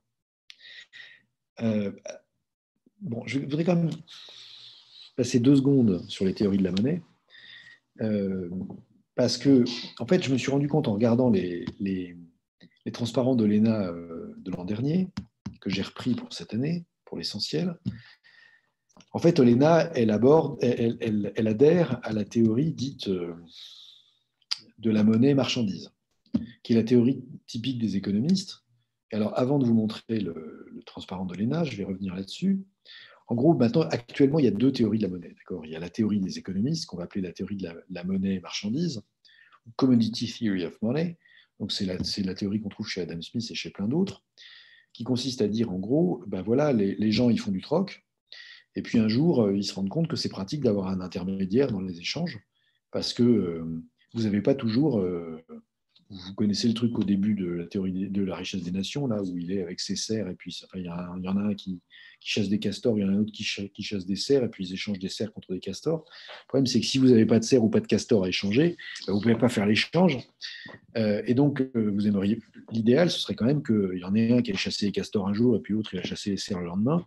Et puis, vous trouvez un machin qui vous permet d'échanger en attendant que l'autre vous filez vos castors contre des bifetons, et puis avec les bifetons, vous écherez des bouts de cerf le lendemain. Bon, alors, ce que dit justement Olena, c'est que quand il y a de la confiance, il n'y a pas besoin de signes monétaires. Mais l'idée des économistes, c'est de dire, comme le troc, ça nécessite une contrepartie, finalement, on finit par trouver une marchandise qui est une contrepartie qui est plus pratique que toutes les autres contreparties. C'est celle qui est à la fois en quantité limitée, donc on ne peut pas la fabriquer de manière opportuniste, et complètement imputrescible, de sorte qu'elle ne va pas disparaître.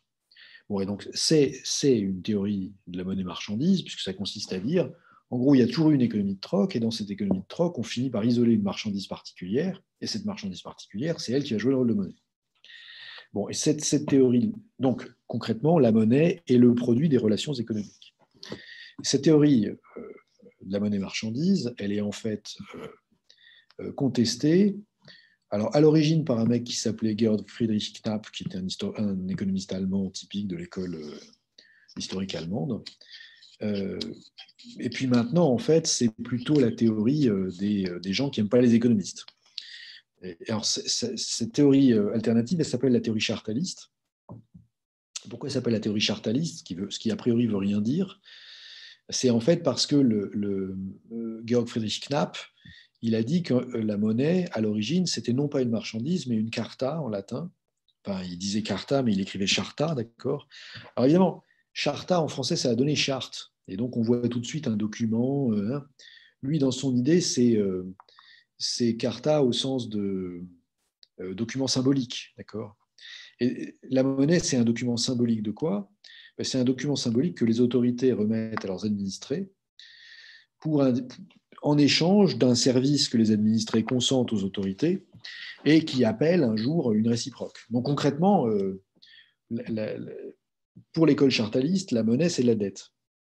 C'est la dette des autorités à l'égard de ceux qui délèguent à l'autorité une autorité. D'accord. Alors, cette théorie-là a été utilisée par un mec comme David Graeber qui a écrit Dette les 5000 premières années. Alors, vous avez le livre sur le lien cliquable là. En gros, toute la critique de gauche de l'économie, ça consiste à dire, mais en fait, vous êtes des fétichistes de la monnaie, ça n'existe pas, c'est juste un signe à l'intérieur d'une communauté. Et de fait, il y a une vision plus agnostique de la thèse chartaliste qui a tout à fait du sens, qui consiste à dire que concrètement, la circulation monétaire en Europe, il y a très peu de, vous savez, il y a très peu de métaux en Europe à la fin du Moyen Âge. C'est un des obstacles à la croissance économique, c'est qu'il n'y a pas assez de métal.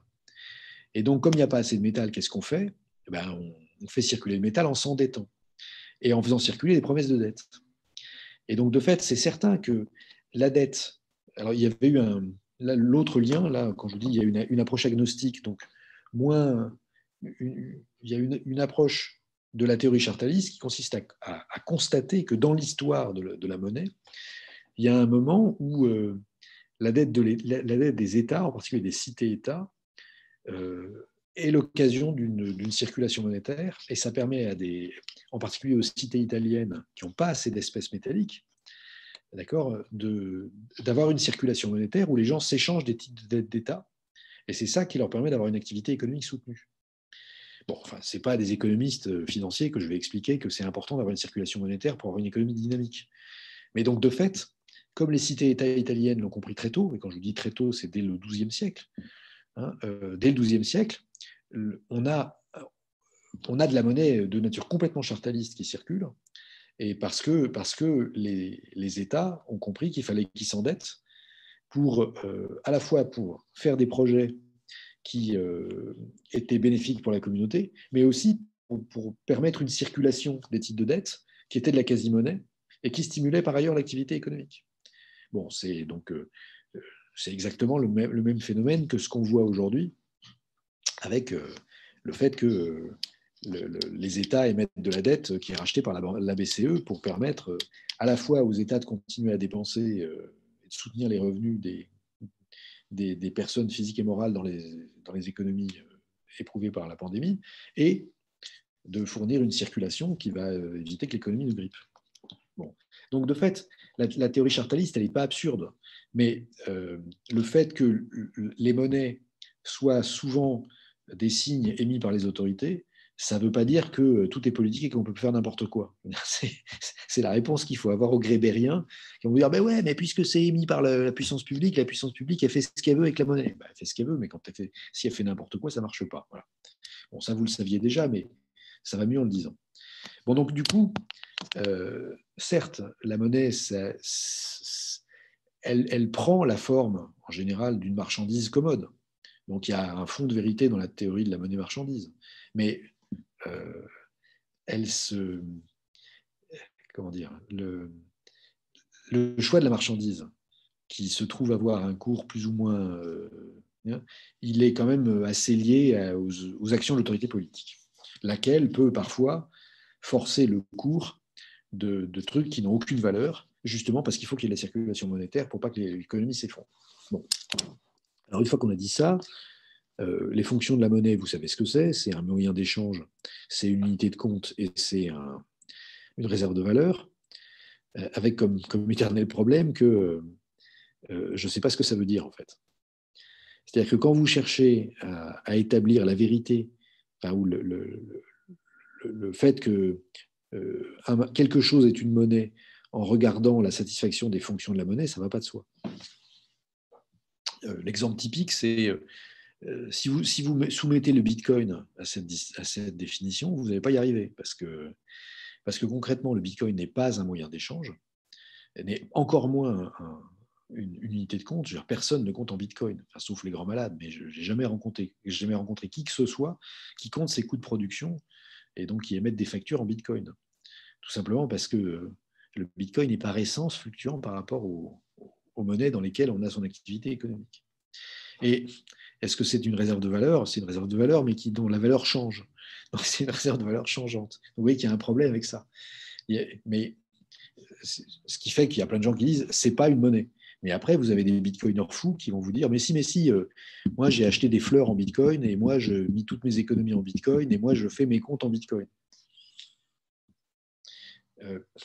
Du coup, c'est certes les fonctions de la monnaie, mais ce qui va conduire à définir effectivement la monnaie, c'est probablement pas tant la satisfaction des fonctions que l'autorité justement, qui va être, enfin plutôt le fait qu'une autorité confère à un machin donné, qui va plutôt être de nature institutionnelle, un caractère monétaire, plutôt que l'existence plus ou moins satisfaisante des propriétés susdites. Bon, concrètement, la différence fondamentale entre le Bitcoin et l'euro, c'est pas que l'euro il est matériel et que le Bitcoin il est virtuel. Parce que en fait, quand on dit l'euro, c'est pas la pièce d'un euro que vous avez dans la poche. Quand on dit l'euro, c'est que y a une banque centrale qui les imprime, qui imprime les billets et qui fait les pièces, et que cette banque centrale, tout le monde sait que c'est la banque centrale de l'Union européenne, enfin en tout cas de la zone euro, et que donc tout le monde s'attend à ce que les machins qui sont émis par la banque centrale, ils aient une valeur auprès des autres citoyens de l'Union. Et d'ailleurs, cette valeur, elle est légale parce qu'elle est cours forcée. Et l'euro, c'est ça concrètement. L'euro, c'est ce machin qui n'est pas une pièce, qui est une institution dont tout le monde sait ce que c'est. C'est-à-dire, c'est un lien entre nous, entre les citoyens européens. Et donc, de fait, quand vous allez chez le boulanger pour payer avec votre pièce d'1 euro, vous lui donnez un symbole qui représente ce truc-là. Alors, ça paraît idiot, mais l'essence de la définition chartaliste, ça consiste à dire que la monnaie, ce n'est pas une chose, c'est une institution. Et c'est ça qui importe. C'est ça qui fait la différence. C'est ça qui fait que Bitcoin, il peut être reconnu par un certain nombre de gens, mais ça n'en fait pas une monnaie parce que ça n'est pas une institution. Ce n'est pas un truc. Vous allez chez votre boulanger avec des bitcoins, enfin, plutôt vous lui montrez une appli de paiement en bitcoin. S'il aime bien les bitcoins, il vous dira oui. S'il n'y comprendra rien, il vous dira non, et puis allez vous faire cuire un œuf. Et donc, de fait, c'est un objet d'adhésion entre les gens qui aiment ça. Mais ça, ce n'est pas une institution. Donc, la question monétaire, elle n'est pas subordonnée plus ou moins à savoir si vous êtes un peu, beaucoup, à la folie, passionnément un moyen d'échange.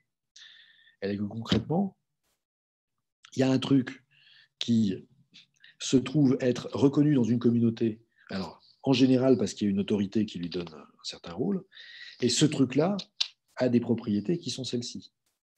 Mais c'est quand même extrêmement rare qu'il y ait, que le statut de monnaie soit reconnu dans une entité géographique, même encore mieux dans une entité politique, sans qu'il y ait une autorité qui lui confère ce statut. Alors, je sais bien que dans les camps de concentration, il y avait la monnaie cigarette, que je ne sais pas quoi, au Kosovo, les gens payent en dollars, etc. Oui, d'accord, mais ça, c'est des solutions en coin dans les économies qui ne marchent pas. Dans une économie qui fonctionne, il se passe qu'en général, il y a une autorité monétaire qui dit la monnaie, c'est ça, et donc ça a les propriétés suivantes. Mais ce n'est pas parce que vous avez trouvé un truc qui est plus ou moins un moyen d'échange, plus ou moins une unité de compte et un peu un étalon de valeur que vous avez trouvé une monnaie. Voilà. Bon, j'ai fini avec la théorie monétaire. Et je vous assure que cette histoire de vous dire que la monnaie, c'est une institution, et que quand on parle de l'euro, on ne parle pas d'une pièce en particulier, mais on parle de l'institution, pendant un certain temps, j'ai trouvé ça très con. Enfin, je me suis dit, c'est vraiment du blabla d'économistes institutionnalistes à la noix. Mais en fait, c'est fondamental pour comprendre pourquoi le Bitcoin n'est pas une monnaie. Et ce n'est pas la peine de discuter sur les propriétés, parce que c'est vide. Concrètement, le truc fondamental qui reste avec le Bitcoin, c'est que les gens qui aiment le Bitcoin, qui veulent des Bitcoins, c'est qu'ils aiment ça et qu'ils pensent que ça va durer. Mais très bien. Mais ils pourraient aimer les vignettes Panini, pareil, et collectionner l'équipe de France de foot de 1979. Et ça n'en fait pas une monnaie. Et le fait qu'ils soient 10 000, 100 000, 1 million, qu'ils aient des grosses lunettes et des gros ordinateurs, et que ce soit des nerds, ça ne change rien. C'est juste un truc de communauté. Ce n'est pas une monnaie. Une monnaie, ce n'est pas un truc de communauté de gens qui disent bah, on va faire une monnaie. Il y a une identité avec une identité politique. Voilà. Bon, alors ensuite, il y a un truc quand même dans l'histoire de la monnaie qui est la démonétisation de la monnaie. C'est-à-dire si vous voulez, on a une espèce d'obsession de la monnaie physique parce que c'est vrai que quand on se demande c'est quoi la monnaie, on va tout de suite penser aux pièces et aux billets, donc à la forme physique. Et donc de ce point de vue-là, ce n'est pas les banques qui ont le contrôle de la forme physique. Enfin, les banques, elles peuvent avoir des billets dans les distributeurs et des pièces dans leurs caisses, mais ce n'est pas elles qui les font. Donc du coup, les pièces et les billets, ça renvoie à la banque centrale. De la même façon que le fait de frapper de l'or, ça renvoie au seigneuriage et donc au pouvoir de l'autorité politique. En fait, quand on y pense un peu, la monnaie, ça fait très longtemps qu'elle a été dématérialisée. Pourquoi ? Parce que si vous allez à Gênes, par exemple, parce que c'est quand même là que ça se passe au début, à Gênes, il y a une toute petite place qui s'appelle la Piazza Banchi. Et la Piazza Banchi, ce n'est pas la place des banques, c'est la place des bancs. C'est là où les changeurs ont leur banc de changeurs. C'est quoi un banc de changeurs ? C'est le banc sur lequel ils s'asseyent. Et dessous, ils ont leur pognon. Et les changeurs, c'est ceux qui vous changent les pièces de toute l'Europe, puisque à Gênes, au XIIe siècle, on sait très bien que le comte de Flandre, il émet des florins comme ça, le comte de Champagne, il émet des trucs comme ça, le comte de Barcelone, il émet des pièces comme ça. Il y a plein de pièces en circulation différentes. Et le rôle du changeur, c'est qu'il y a un gars qui arrive avec des florins de Flandre et qui veut payer avec des florins de Gênes, et qu'il faut lui changer ses florins de Flandre en florins de Gênes. Et donc, le banquier par excellence, c'est celui qui est assis sur son banc, là, c'est un changeur, en fait. C'est celui qui sait peser et faire des comptes. Alors, peser avec la balance, surtout, il faut d'abord savoir quelle est la proportion de métal précieux qu'il y a dans les pièces, d'accord ? Donc ça, on teste avec une pierre de touche. Et puis ensuite, on pèse, et puis on change contre deux choses. Soit contre la pièce que veut l'autre, soit c'est quand même pas du tout pratique de se promener avec des métaux. Et donc, ce que les Génois ont inventé, c'est tout simplement de tenir des livres de compte. Et donc, le banquier, celui qui est assis sur le banc, il devient le banquier le jour où vous lui apportez des pièces, et puis il note dans son livre que vous lui avez donné tant de pièces, et vous êtes en compte avec lui. Et du coup, quand vous voulez payer un autre gars ailleurs, il vous dit, c'est pas un problème, parce que j'ai aussi un compte pour l'autre gars.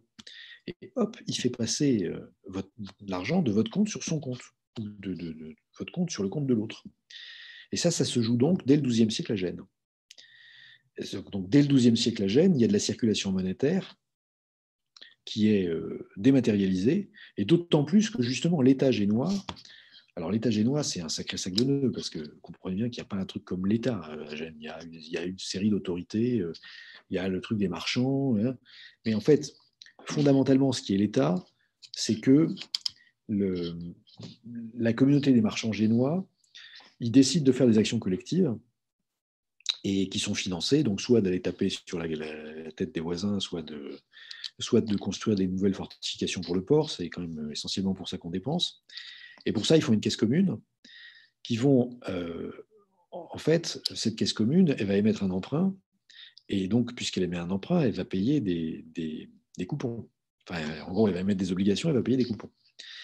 Et donc, concrètement, ce qu'on fait, c'est que cette dette qui va être émise par la caisse commune, ça va faire de la circulation monétaire.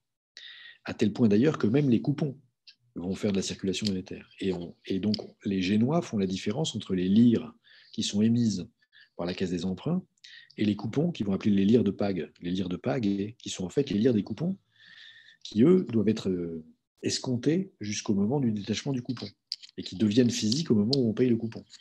Donc, concrètement, à Gênes, la monnaie d'or et la monnaie d'argent, vous ne la voyez jamais. Elle arrive, d'accord, et ensuite on paye tout par jeu d'écriture. On paye tout par jeu d'écriture pour une raison simple, c'est que la spécialité de Gênes, c'est le fil d'or et le fil d'argent. C'est l'endroit où on tréfile le fil d'or et le fil d'argent pour en faire des costards en or et en argent. Alors, c'est très chic pour les soirées parisiennes, même s'il n'y en a pas beaucoup en ce moment à cause du confinement, mais c'est surtout porté par les curés, en fait, qui disent la messe, d'accord, avec des trucs plein de fils d'or et plein de fils d'argent. Donc, je pense que vous n'en porterez pas dans votre vie quotidienne. En revanche, si un jour vous avez la chance d'aller à Gênes, qui est une très drôle de ville, parce que c'est une ville où on ne voit rien en surface, comme c'est les banquiers, ils ne montrent jamais qu'ils ont du pognon. Ils ont toujours l'air en guenilles, les Génois, mais en fait, tout le pognon est dans l'arrière-salle. Et donc, typiquement, l'endroit où vous verrez des vêtements liturgiques, donc des trucs de messe, mais à mourir parce que c'est plein d'or, c'est Santa Maria al Castello, qui est une église d'Angène, qui est un truc qui paye absolument pas de mine. Vous demandez à visiter la sacristie et vous allez voir un truc dingue, qui est vraiment l'église pleine d'or d'une ville pleine d'or. Bon, bref, donc c'est les Génois qui sont d'échangeurs par lesquels l'or entre, et puis ensuite ils font tout par des jeux d'écriture. Et donc, en fait, la question des comptes en banque et de la création monétaire, c'est pas un truc du 19e siècle, hein, c'est un truc qui existe depuis le Moyen Âge. Mais le truc, c'est que vous avez bien compris, le vrai problème de la création monétaire, c'est que si vous ne la maîtrisez pas, si vous créez trop de monnaie, ben vous connaissez l'histoire du système de Law, d'accord, de John Law, ça ne marche pas. Ou les assignats en France. Enfin bon, à chaque fois, on a très souvent de la création monétaire où on crée trop de monnaie et ça ne marche pas parce que ça fait de l'inflation et parce que quand les gens demandent le remboursement de leur monnaie, ils ne l'obtiennent pas, ils perdent confiance et la monnaie disparaît. Mais donc, cette innovation génoise de transformer la monnaie en compte, elle est reprise de la même manière par les joailliers, ou les orfèvres plutôt, les orfèvres londoniens, puisqu'en Angleterre, ce sont les orfèvres qui, de la même façon que les banquiers génois, c'est la porte d'entrée du métal précieux pour ensuite aller faire du fil d'or, ceux qui gèrent l'or en Angleterre, ce sont les orfèvres, et les orfèvres, ils sont aussi banquiers, puisqu'ils ont le truc essentiel, et donc ils tiennent les comptes des clients.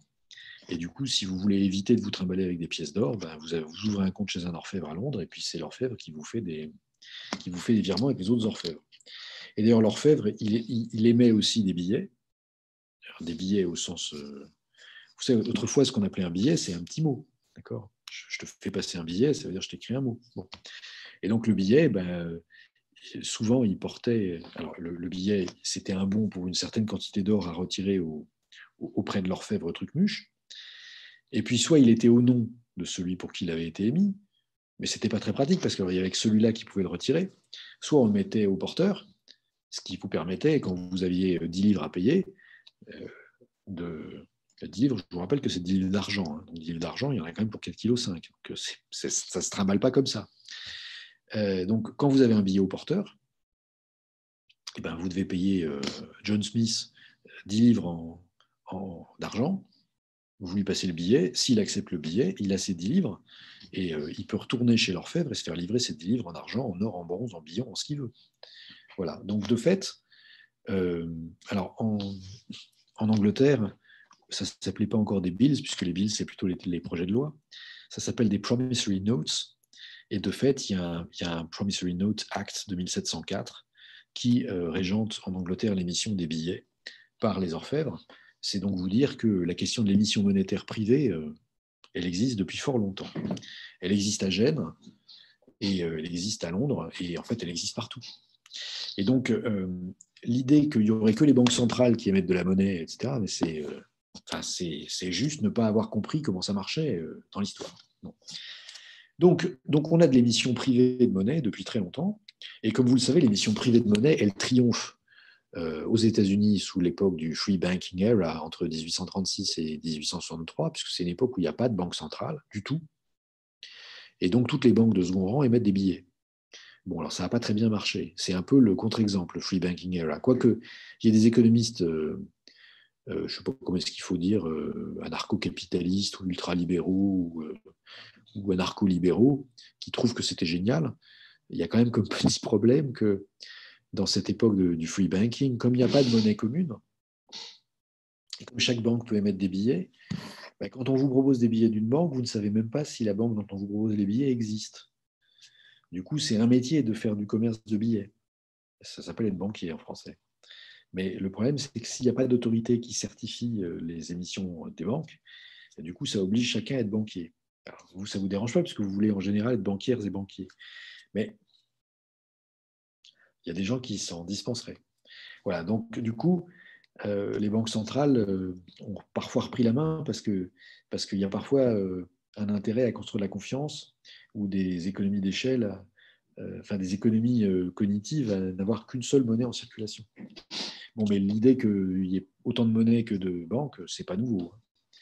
Voilà. Alors en revanche, ce qu'il y a, c'est que on a dit, il y a de la monnaie il y a de la monnaie privée depuis le Moyen-Âge, et puis il y a aussi la monnaie publique, y compris la monnaie métallique.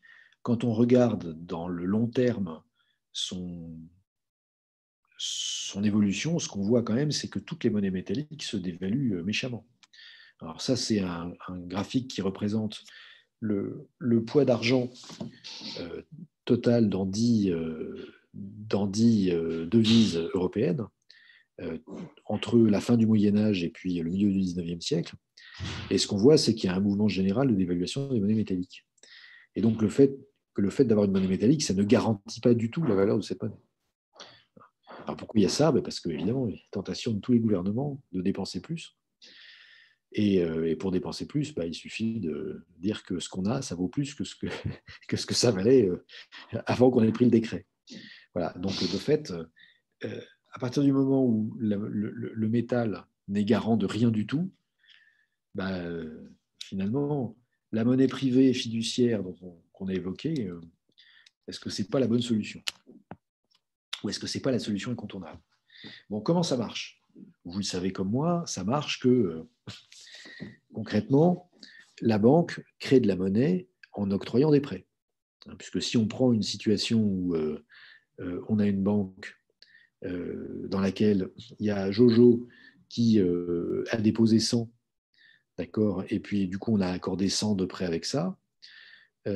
Si Lulu vient et puis dit moi aussi je voudrais qu'on me fasse un prêt de 100, ce qui se passe c'est qu'on va lui accorder un prêt de 100, et puis ces 100 au début, on va lui accorder un prêt de 100 comment? En écrivant 100 au crédit de son compte. Et donc on aura à l'actif un crédit de 100 sur lui qui nous devra, et au passif, il a son compte qui est crédité de 100. Donc, de fait, on a créé 100 de monnaie sur son compte, et ça a entraîné une écriture au passif et à l'actif. Donc, jusque-là, tout va bien. La contrepartie donc, de cette création monétaire dans le secteur bancaire, c'est que dans le secteur non bancaire, le dépôt bancaire qui a été constitué, c'est un actif, et l'emprunt que l'emprunteur a fait, c'est un passif. Et donc, ce qu'on voit, c'est que le bilan du secteur non bancaire a augmenté exactement de la même manière que le secteur bancaire, mais en miroir. Mais n'empêche que, en fait, on a contracté un passif qui est un emprunt. En échange de quoi, on a reçu son unité nouvelle de monnaie. Donc, il y a bien eu création de monnaie. En échange de quoi? En échange de la promesse de rembourser. Donc, les banques, elles créent de la monnaie, elles créent de la monnaie de manière endogène, en échange d'une demande de monnaie, enfin, quand elles sont sollicitées par les agents de l'économie qui demandent de la monnaie. Et elles ne sont pas obligées de créer de la monnaie, d'accord, mais elles décident de créer. C'est elles qui prennent la décision. Elles prennent la décision parce que de fait, il y a une demande qui se manifeste dans l'économie. Bon. Et alors, qu'est-ce qui se passe du côté de la Banque centrale? Du côté de la Banque centrale, il ne se passe absolument rien, puisque la Banque centrale elle est complètement neutre au fait que la banque crée de la monnaie pour Lulu et crédite le compte de Lulu avec la monnaie qu'elle a créée pour ça. D'accord. Donc, de fait, ce n'est pas la Banque centrale qui crée la monnaie dans une économie moderne.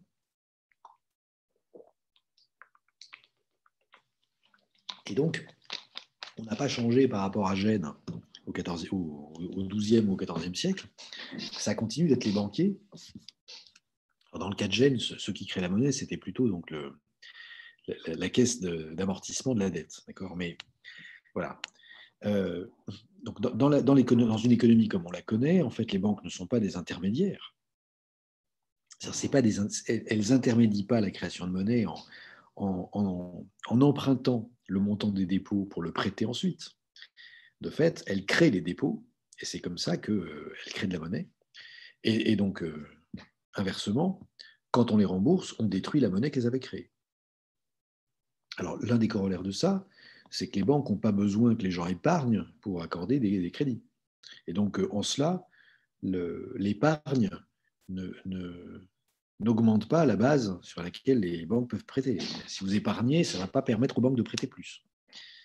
Donc dans l'économie dans laquelle on est, c'est effectivement les banques qui créent la monnaie et exclusivement les banques. Exclusivement les banques. Mais alors, on parlait de ça. Je ne sais pas si je vous en ai déjà parlé de l'augmentation du bilan de la Réserve fédérale et de la Banque centrale européenne et de la Banque d'Angleterre. Non, je vous ai raconté ça ou pas? Si vous regardez en fait le bilan de la Réserve fédérale depuis le début de l'année, il s'est passé un truc quand même. C'est-à-dire que ça a quand même beaucoup, beaucoup, beaucoup augmenté. Donc on était le bilan de la Réserve fédérale au début de l'année, c'était un peu plus de 4 000 milliards de dollars. On est à un peu plus de 7 000 milliards de dollars. Donc la Fed, le bilan de la Fed a augmenté de 7 000 milliards. Et si vous regardez la BCE, alors c'est les chiffres que je vous donne, c'est des chiffres tout à fait officiels. Hein, c'est pas un site complotiste. Hein. Si vous regardez la BCE, alors je cite toutes mes sources, d'accord. Les chiffres que j'ai pour la BCE, ça s'est arrêté en 2019. Non, c'est idiot là, parce que j'aurais dû prendre des chiffres plus récents. Alors attendez, je vais vous trouver des chiffres plus récents. Excusez-moi. J'ai des chiffres d'autant plus récents.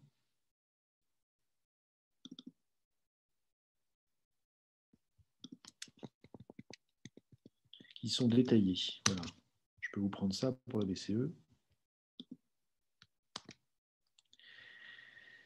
Donc ça, c'est le bilan de... Vous voyez là le transparent avec le janvier-octobre, différence? Oui, on voit. Donc en fait, là, concrètement, c'est janvier 2020, octobre 2020. Et donc, alors ça, c'est des millions de... On parle en millions d'euros. Et donc, ce qu'on voit, c'est par exemple que le concours en euros à des établissements de crédit de la zone euro liés aux opérations de politique monétaire, c'était 617 000 millions d'euros. Donc, en français, 617 000 millions, ça fait 617 milliards. Et on est passé à 1 754 millions d'euros. Pardon, on est passé à 1 754 149 millions d'euros. Donc, on est maintenant à 1 700 milliards. D'accord. Donc, en gros, le montant des concours en euros à des établissements de crédit de la zone euro liés aux opérations de politique monétaire, ça a augmenté de 1 136 milliards d'euros. Et puis, ça, c'est des actifs. Autres actifs, les titres en euros émis par des résidents de la zone euro, on est passé de 2 860 à 3 717 000 milliards. Donc, ça a augmenté de 856 000 milliards.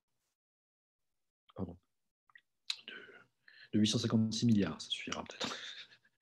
Non, c'est 856 000 millions, mais c'est 856 milliards. Donc concrètement, le bilan de la BCE entre janvier et octobre, il a augmenté de pratiquement 2 000 milliards, lui aussi. Alors, je viens de dire que ce n'est pas les banques centrales qui créent de la monnaie dans les économies modernes, mais alors elles font quoi quand elles augmentent la taille de leur bilan?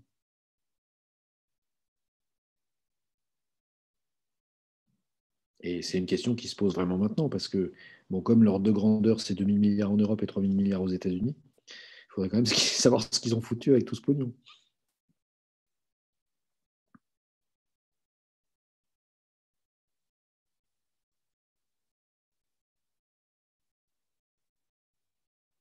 Est-ce que c'est de la création monétaire?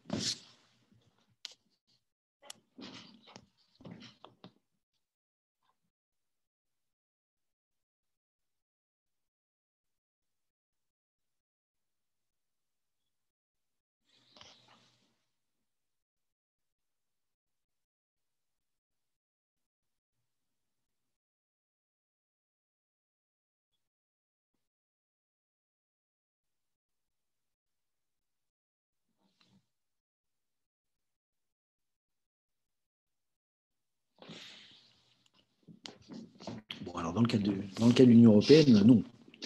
Non, clairement, puisque je vous ai expliqué le circuit. En fait, ce sont les États qui émettent des titres de dette, donc c'est les États qui émettent des obligations pour se financer, pour financer leur déficit. Et ces titres sont achetés par les banques centrales, par les banques commerciales. Ces titres sont achetés par les banques commerciales avec quel argent? Avec l'argent que leur a prêté la BCE. Et ça, c'est les fameuses opérations de refinancement, concours en euros à des établissements de crédit de la zone euro liés aux opérations de politique monétaire. Donc concrètement, la BCE prête du pognon aux banques à 0% pour qu'elles puissent acheter les titres pour qu'elles puissent acheter des obligations souveraines. Donc les titres de dette émis par les États pour que les États puissent faire du déficit. Alors, on se dit, c'est pas de la création monétaire. Mais en fait, si, le truc bizarre, c'est que c'est de la création monétaire, mais dont la contrepartie est que c'est la BCE qui avance l'argent aux banques.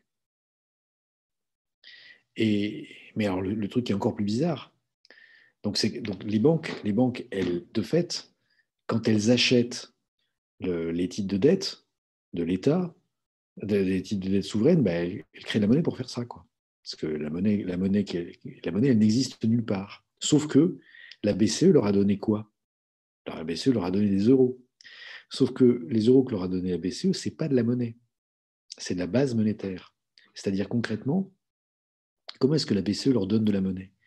La BCE inscrit à leur compte, auprès de la BCE, une somme, mais les avoirs que les banques détiennent auprès de la BCE, ce n'est pas de la monnaie, c'est de la base monétaire. Donc, les banques transforment cette base monétaire en monnaie, puisque là, elles donnent de la monnaie. En gros, elles créditent le compte de l'État auprès d'elles quand elles achètent des obligations souveraines. Ou alors, plus précisément, elles transfèrent de la monnaie à l'État. Sur quoi? Mais sur la banque, sur le compte en banque que l'État possède. Auprès de qui? Auprès de la Banque de France. Mais la Banque de France, ça n'est plus une banque centrale. Enfin, c'est un bout de la banque centrale qui n'est pas vraiment la banque centrale. Donc, du coup, les banques créditent le compte de l'État auprès d'une institution financière. Et après, qu'est-ce qui se passe? Il se passe que la Banque centrale européenne va racheter les titres de dette auprès des banques de second rang. Et à ce moment-là, les banques de second rang vont rembourser la Banque centrale. Et donc, du coup, il y a un mécanisme de vase communicant entre ce poste concours en euros des établissements de crédit dans la zone euro liés aux opérations de politique monétaire et ce poste titre en euros émis par des résidents de la zone euro. Alors, donc, ce qui est très bizarre, c'est que concrètement, là, dans le cas de l'Union européenne, c'est effectivement les banques qui créent de la monnaie. Mais elles créent de la monnaie, leur création monétaire est en fait limitée. Et il est quasiment fictif, puisque le rôle de création monétaire, puisqu'elle crée de la monnaie comme contrepartie à la base monétaire. Bon, et puis dans le cas des États-Unis, c'est clairement la Fed qui file du blé, qui crée de la monnaie en contrepartie des émissions de titres de l'État fédéral. Et l'État fédéral dépense ensuite cette monnaie comment?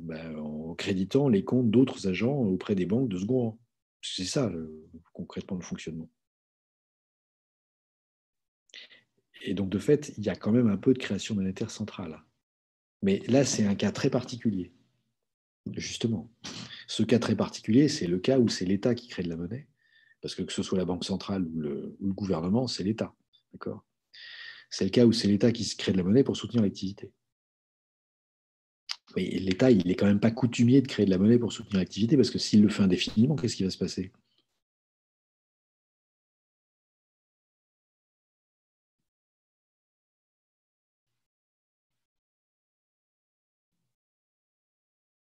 De l'inflation? Oui. Il va y avoir de l'inflation, et puis les conséquences de l'inflation, c'est dans un premier temps qu'il peut y avoir des hausses des prix d'actifs, et puis après qu'il peut y avoir des hausses de prix de tout le reste, et puis que l'inflation pas maîtrisée, en général, ça finit mal. D'accord? Bon, et donc de fait, pour éviter l'inflation pas maîtrisée, ce qu'on a fait, c'est qu'on a décentralisé la création monétaire à des établissements financiers. Et la mesure du fait qu'ils sont capables de maîtriser l'émission de monnaie, c'est-à-dire qu'ils n'en émettent pas trop, c'est qu'ils ne perdent pas d'argent. Tant qu'ils continuent à gagner du fric, c'est qu'ils n'en émettent pas trop. S'ils en émettent trop, c'est qu'ils ne peuvent plus gagner d'argent. Donc, de fait, dans la société moderne, ce qu'on a fait, c'est qu'on a remplacé la contrainte de gestion de la masse monétaire complètement centralisée par une gestion décentralisée de la création monétaire, avec quand même, on voit les autorités ressurgir de temps en temps et créer de la monnaie quand il y en a besoin, parce que si on n'en crée pas, on risque d'avoir un... Enfin, il est très clair que dans le cas de la crise qu'on vit depuis le début de l'année dernière, si on n'avait pas une création monétaire massive de la part des autorités, on aurait probablement beaucoup plus de chômeurs qu'on en a. Voilà. Oui, Yana. Monsieur, si jamais, étant donné que maintenant tout le monde sait qu'il y a une forme de montage pour que la BCE rachète les titres à l'État, pourquoi ne pas directement passer au lieu de passer par les banques commerciales, entre guillemets, pourquoi ne pas directement passer par l'État et juste éviter de faire tout un montage? Je veux dire, pourquoi est-ce que la Banque centrale européenne ne rachète pas directement aux États? Oui, enfin, je sais qu'elle n'a pas le droit, Voilà, mais quand même. Si vous voulez, le problème de l'Europe, c'est que c'est un équilibre entre les Français et les Allemands. D'accord? Donc les Allemands disent c'est interdit. Alors les Français disent bon, ben, c'est pas grave, on va trouver un moyen de faire. Et ils trouvent pas, mais les Italiens, eux, ils trouvent. Et donc c'est évidemment absolument frontal. C'est-à-dire que d'accord, on respecte la lettre du truc, mais en fait, on a complètement dévoyé le principe. Bon, d'où le fait que les Allemands, d'ailleurs, aient lancé une procédure auprès de la Cour constitutionnelle de Karlsruhe, etc. ok. Euh, donc, non, mais donc, pour l'instant, le truc, c'est que c'est Draghi qui a trouvé un moyen de faire. Mais ce moyen de faire, il est quand même contesté par certains, ne serait-ce que parce que le vrai problème, c'est où est-ce qu'on s'arrête. Et ça, il n'y a pas tellement de consensus là-dessus. C'est-à-dire qu'on a inventé, on a inventé la machine, on a inventé l'arbre à pognon. C'est formidable. Mais on n'a pas inventé la règle pour savoir comment est-ce qu'on va l'élaguer et où est-ce qu'on va arrêter. Donc pour l'instant, constitutionnellement, on n'a pas le droit, enfin constitutionnellement, de par le traité sur le fonctionnement de l'Union européenne, qui est donc un traité entre les États membres, qui, parce que c'est un traité international, a la même priorité que la Constitution de ces États. Donc de par un texte de nature constitutionnelle, les Européens se sont engagés à ne pas racheter les titres d'État. Bon, ils le font par personne interposée. Peut-être que la bonne manière de faire, ce sera de se doter des moyens de contrôler. Parce que pour l'instant, le problème, c'est que qui est-ce qui contrôle la manière dont c'est fait? Personne. Si, quand même, le patron de la Banque centrale européenne. Mais c'est quand même étrange que. Bon, alors on sait quand même que le rôle de la Banque centrale, c'est traditionnellement. Oui, mais justement, ce qu'on vient de dire, c'est que dans un système comme le nôtre, ce n'est pas le rôle de la Banque centrale d'émettre de la monnaie. C'est quand même un truc de fond. La raison pour. Enfin, bon, il faut quand même voir que de manière évidente, il y a un truc de fondement philosophique de la politique ou de fondement politique du rôle de chacun dans l'économie, qui est que s'il y a une autorité qui s'arroge le droit de créer de la monnaie et qu'elle ne rende compte à personne, ça pose quand même un peu un problème. Moi, je peux créer du pognon. Pourquoi lui et pas moi? Dans un pays comme la France, où dès que les gens sont pas contents, ils vont bloquer le périph', euh, le pouvoir de création monétaire, quand même, il vaut mieux le confier à quelqu'un auprès de qui personne ne peut faire du chantage. Vous voyez ce que je veux dire? Oui, mais enfin, moi, ce que je voulais dire, c'est que dans notre cas, on sait tous qu'on fonctionne comme ça. Et c'est un peu mentir que dire que oui, la BCE, elle a aucun rôle de création monétaire. Parce que en soi, si, vu qu'à la fin, elle rachète, à la fin, on fait tout un montage. Alors, non, mais je suis entièrement d'accord avec vous. Mais ce que je voulais vous dire simplement, c'est que la raison pour laquelle on fait ce machin-là, c'est parce qu'on n'arrive pas à objectiver, on n'arrive pas à se donner une règle, et où on n'arrive pas à se donner une autorité, parce que c'est deux manières de faire, d'accord? Soit on se donne une règle, soit on se donne une autorité. Or, le problème, c'est que on dit c'est interdit, et on fait un montage pour le faire. Ça veut dire qu'on n'est pas capable de se représenter à nous-mêmes comment est-ce qu'on pourrait le faire correctement. Soit parce qu'on dit monsieur machin, c'est lui qui décide, soit parce qu'on dit c'est le Parlement qui vote. D'accord? De fait, on fait un bricolage parce qu'on n'arrive pas à trouver une règle explicite sur laquelle on se met d'accord. C'est ça qu'on voit, de fait. Mais vous voyez quand même que ce n'est pas un problème économique, en fait. Enfin, même si les économistes peuvent suggérer des solutions optimales. J'entends, ce n'est pas un problème économique dans la mesure où c'est au-delà du champ de l'économie. Oui, oui, Il y a un problème institutionnel. oui. D'accord, merci. Je vous en prie. Mais c'est un problème institutionnel dont nous sommes tous saisis, j'entends. Et dont, de fait, alors, d'un côté, il y a des gens qui vont vous dire la Banque Centrale Européenne, c'est des technocrates, ils sont élus par personne, c'est pas normal qu'ils aient ce pouvoir. Et puis de l'autre côté, on va vous dire oui, mais le président de la Banque Centrale Européenne, il va faire un rapport tous les ans devant le Parlement européen, donc il est soumis au pouvoir du Parlement européen, parce que les membres du Parlement européen, ils sont élus tous les 5 ans.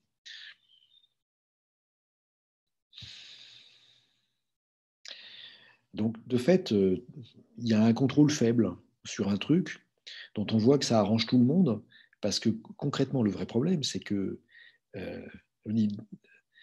dans un champ politique où il y a plutôt de la surenchère, c'est quand même intéressant ça, ce schéma-là où on voit la dévalorisation des monnaies métalliques. On se dit, même quand on se dit la monnaie, on va se mettre d'accord sur une quantité de métal dans la monnaie, hein, et ça va être ça l'étalon.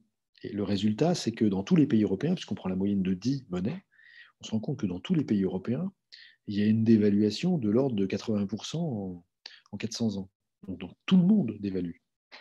Pas au même rythme, pas de la même manière, pas pour les mêmes raisons. C'est compliqué de mettre Une fois que vous avez retiré le truc physique, qui fait que l'avantage du truc physique, c'est qu'on ne peut pas le bricoler comme on veut, parce qu'il faut retirer toute la circulation métallique, refrapper les pièces et les remettre en circulation. Donc c'est compliqué. Dès lors qu'on fait un truc complètement dématérialisé, c'est très simple. Mais après,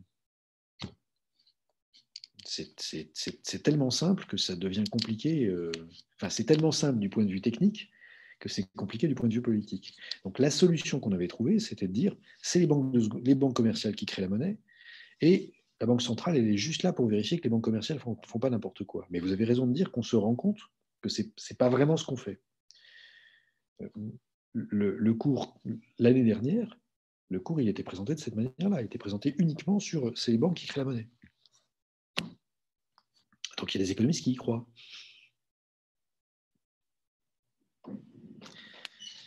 Bon, alors, de fait, ce qui est...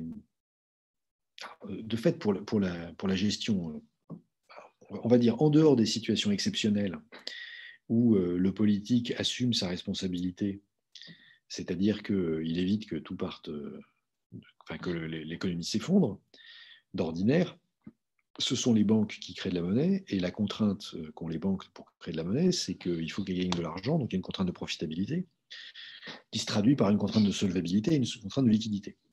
Bon, or, on sait que pour qu'elles soient solvables, ce que les banques vont faire, c'est qu'elles vont émettre, quoi? Elles vont émettre des titres financiers, en particulier des titres de dette et des titres de capital. Mais ce qu'on voit, c'est que quand elles le font, elles détruisent la monnaie. C'est-à-dire que si vous avez 100 d'actifs et que vous décidez de convertir une partie si vous avez 100 d'actifs, parce que dans votre actif, il y a des dépôts, mais là, ce qu'on devrait faire, c'est plutôt émettre si vous voulez, s'il y a une partie des dépôts qui vous sont retirés, ça détruit de la monnaie. Si en contrepartie, vous émettez de la dette et vous émettez du capital, vous allez vous retrouver avec le même montant de bilan, mais avec moins de monnaie. Donc concrètement, quand vous substituez des titres, soit du capital, soit de la dette, à des dépôts, vous détruisez la monnaie. Même s'il n'y a pas de mécanisme direct le mécanisme direct pour le faire, ce serait de vendre aux déposants vos titres financiers, vos actions et vos obligations de la banque. Quand vous faites ça, de fait, c'est comme si vous rachetiez la monnaie que vous aviez émise sous forme de dépôt, et donc vous détruisez la monnaie. Donc de fait, quand on demande aux banques d'être solvables en ayant des capitaux propres, on leur demande de créer moins de monnaie. D'ailleurs, quand on voit la contrepartie dans l'économie, c'est qu'il y a moins de dépôts bancaires et donc il y a moins de monnaie disponible. Parce que les titres de dette ne sont pas des substituts à la monnaie. Même si, à Gênes, au XIIe siècle, les banquiers, eux, ils s'échangent les titres de dette de la caisse d'amortissement comme ils s'échangent de la monnaie. En dehors des banquiers, vous ne pouvez pas vous échanger des titres de dette. Vous pouvez demander aux banquiers de le faire pour vous, mais ce n'est pas exactement la même chose, ça n'a pas la même liquidité. Vous ne pouvez pas les payer votre pain. Bon, alors, dans ce contexte, qu'est-ce que c'est les limites à la création monétaire? C'est d'abord que les banques ne vont pas créer trop de monnaie pour pas perdre, parce que créer de la monnaie, on l'a dit, ça se fait parce que vous prêtez de l'argent. Alors, vous prêtez de l'argent à des gens dont vous pensez qu'ils vont vous rembourser. Enfin, du moins, dans un système qui n'est pas un système dysfonctionnel où les incitations sont foutues correctement.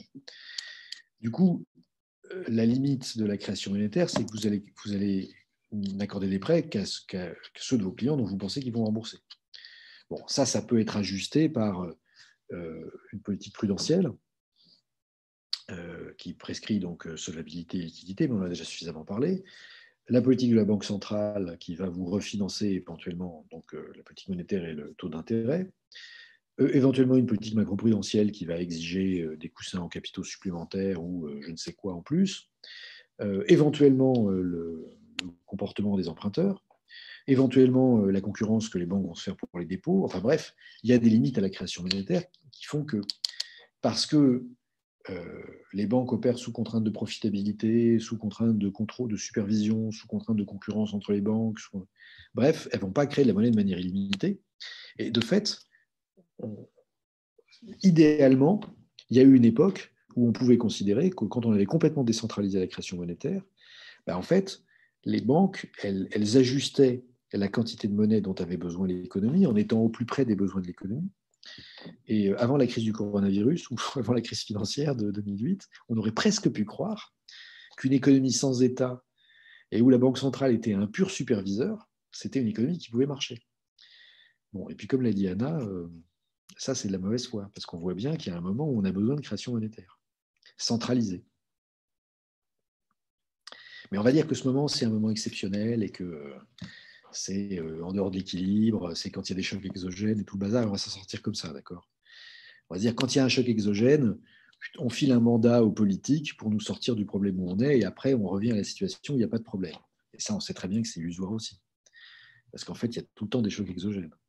Mais bon, on va faire comme si on était dans une économie où on pouvait décentraliser entièrement la création monétaire de sorte que la création monétaire soit correctement ajustée aux besoins de l'économie.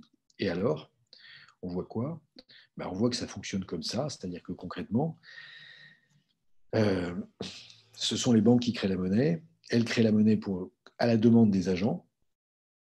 Et voilà. Et donc, je vais m'arrêter là-dessus parce que je ne vais pas entamer autre chose. C'est-à-dire que je vais pas entamer les thèses sur l'innovation monétaire et sur d'autres façons de gérer la monnaie. Ce sera l'objet de la prochaine fois, du prochain cours.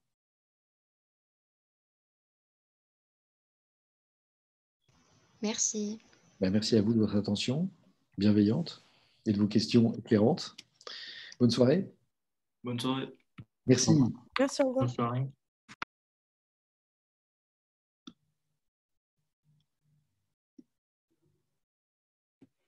Au revoir. Au revoir.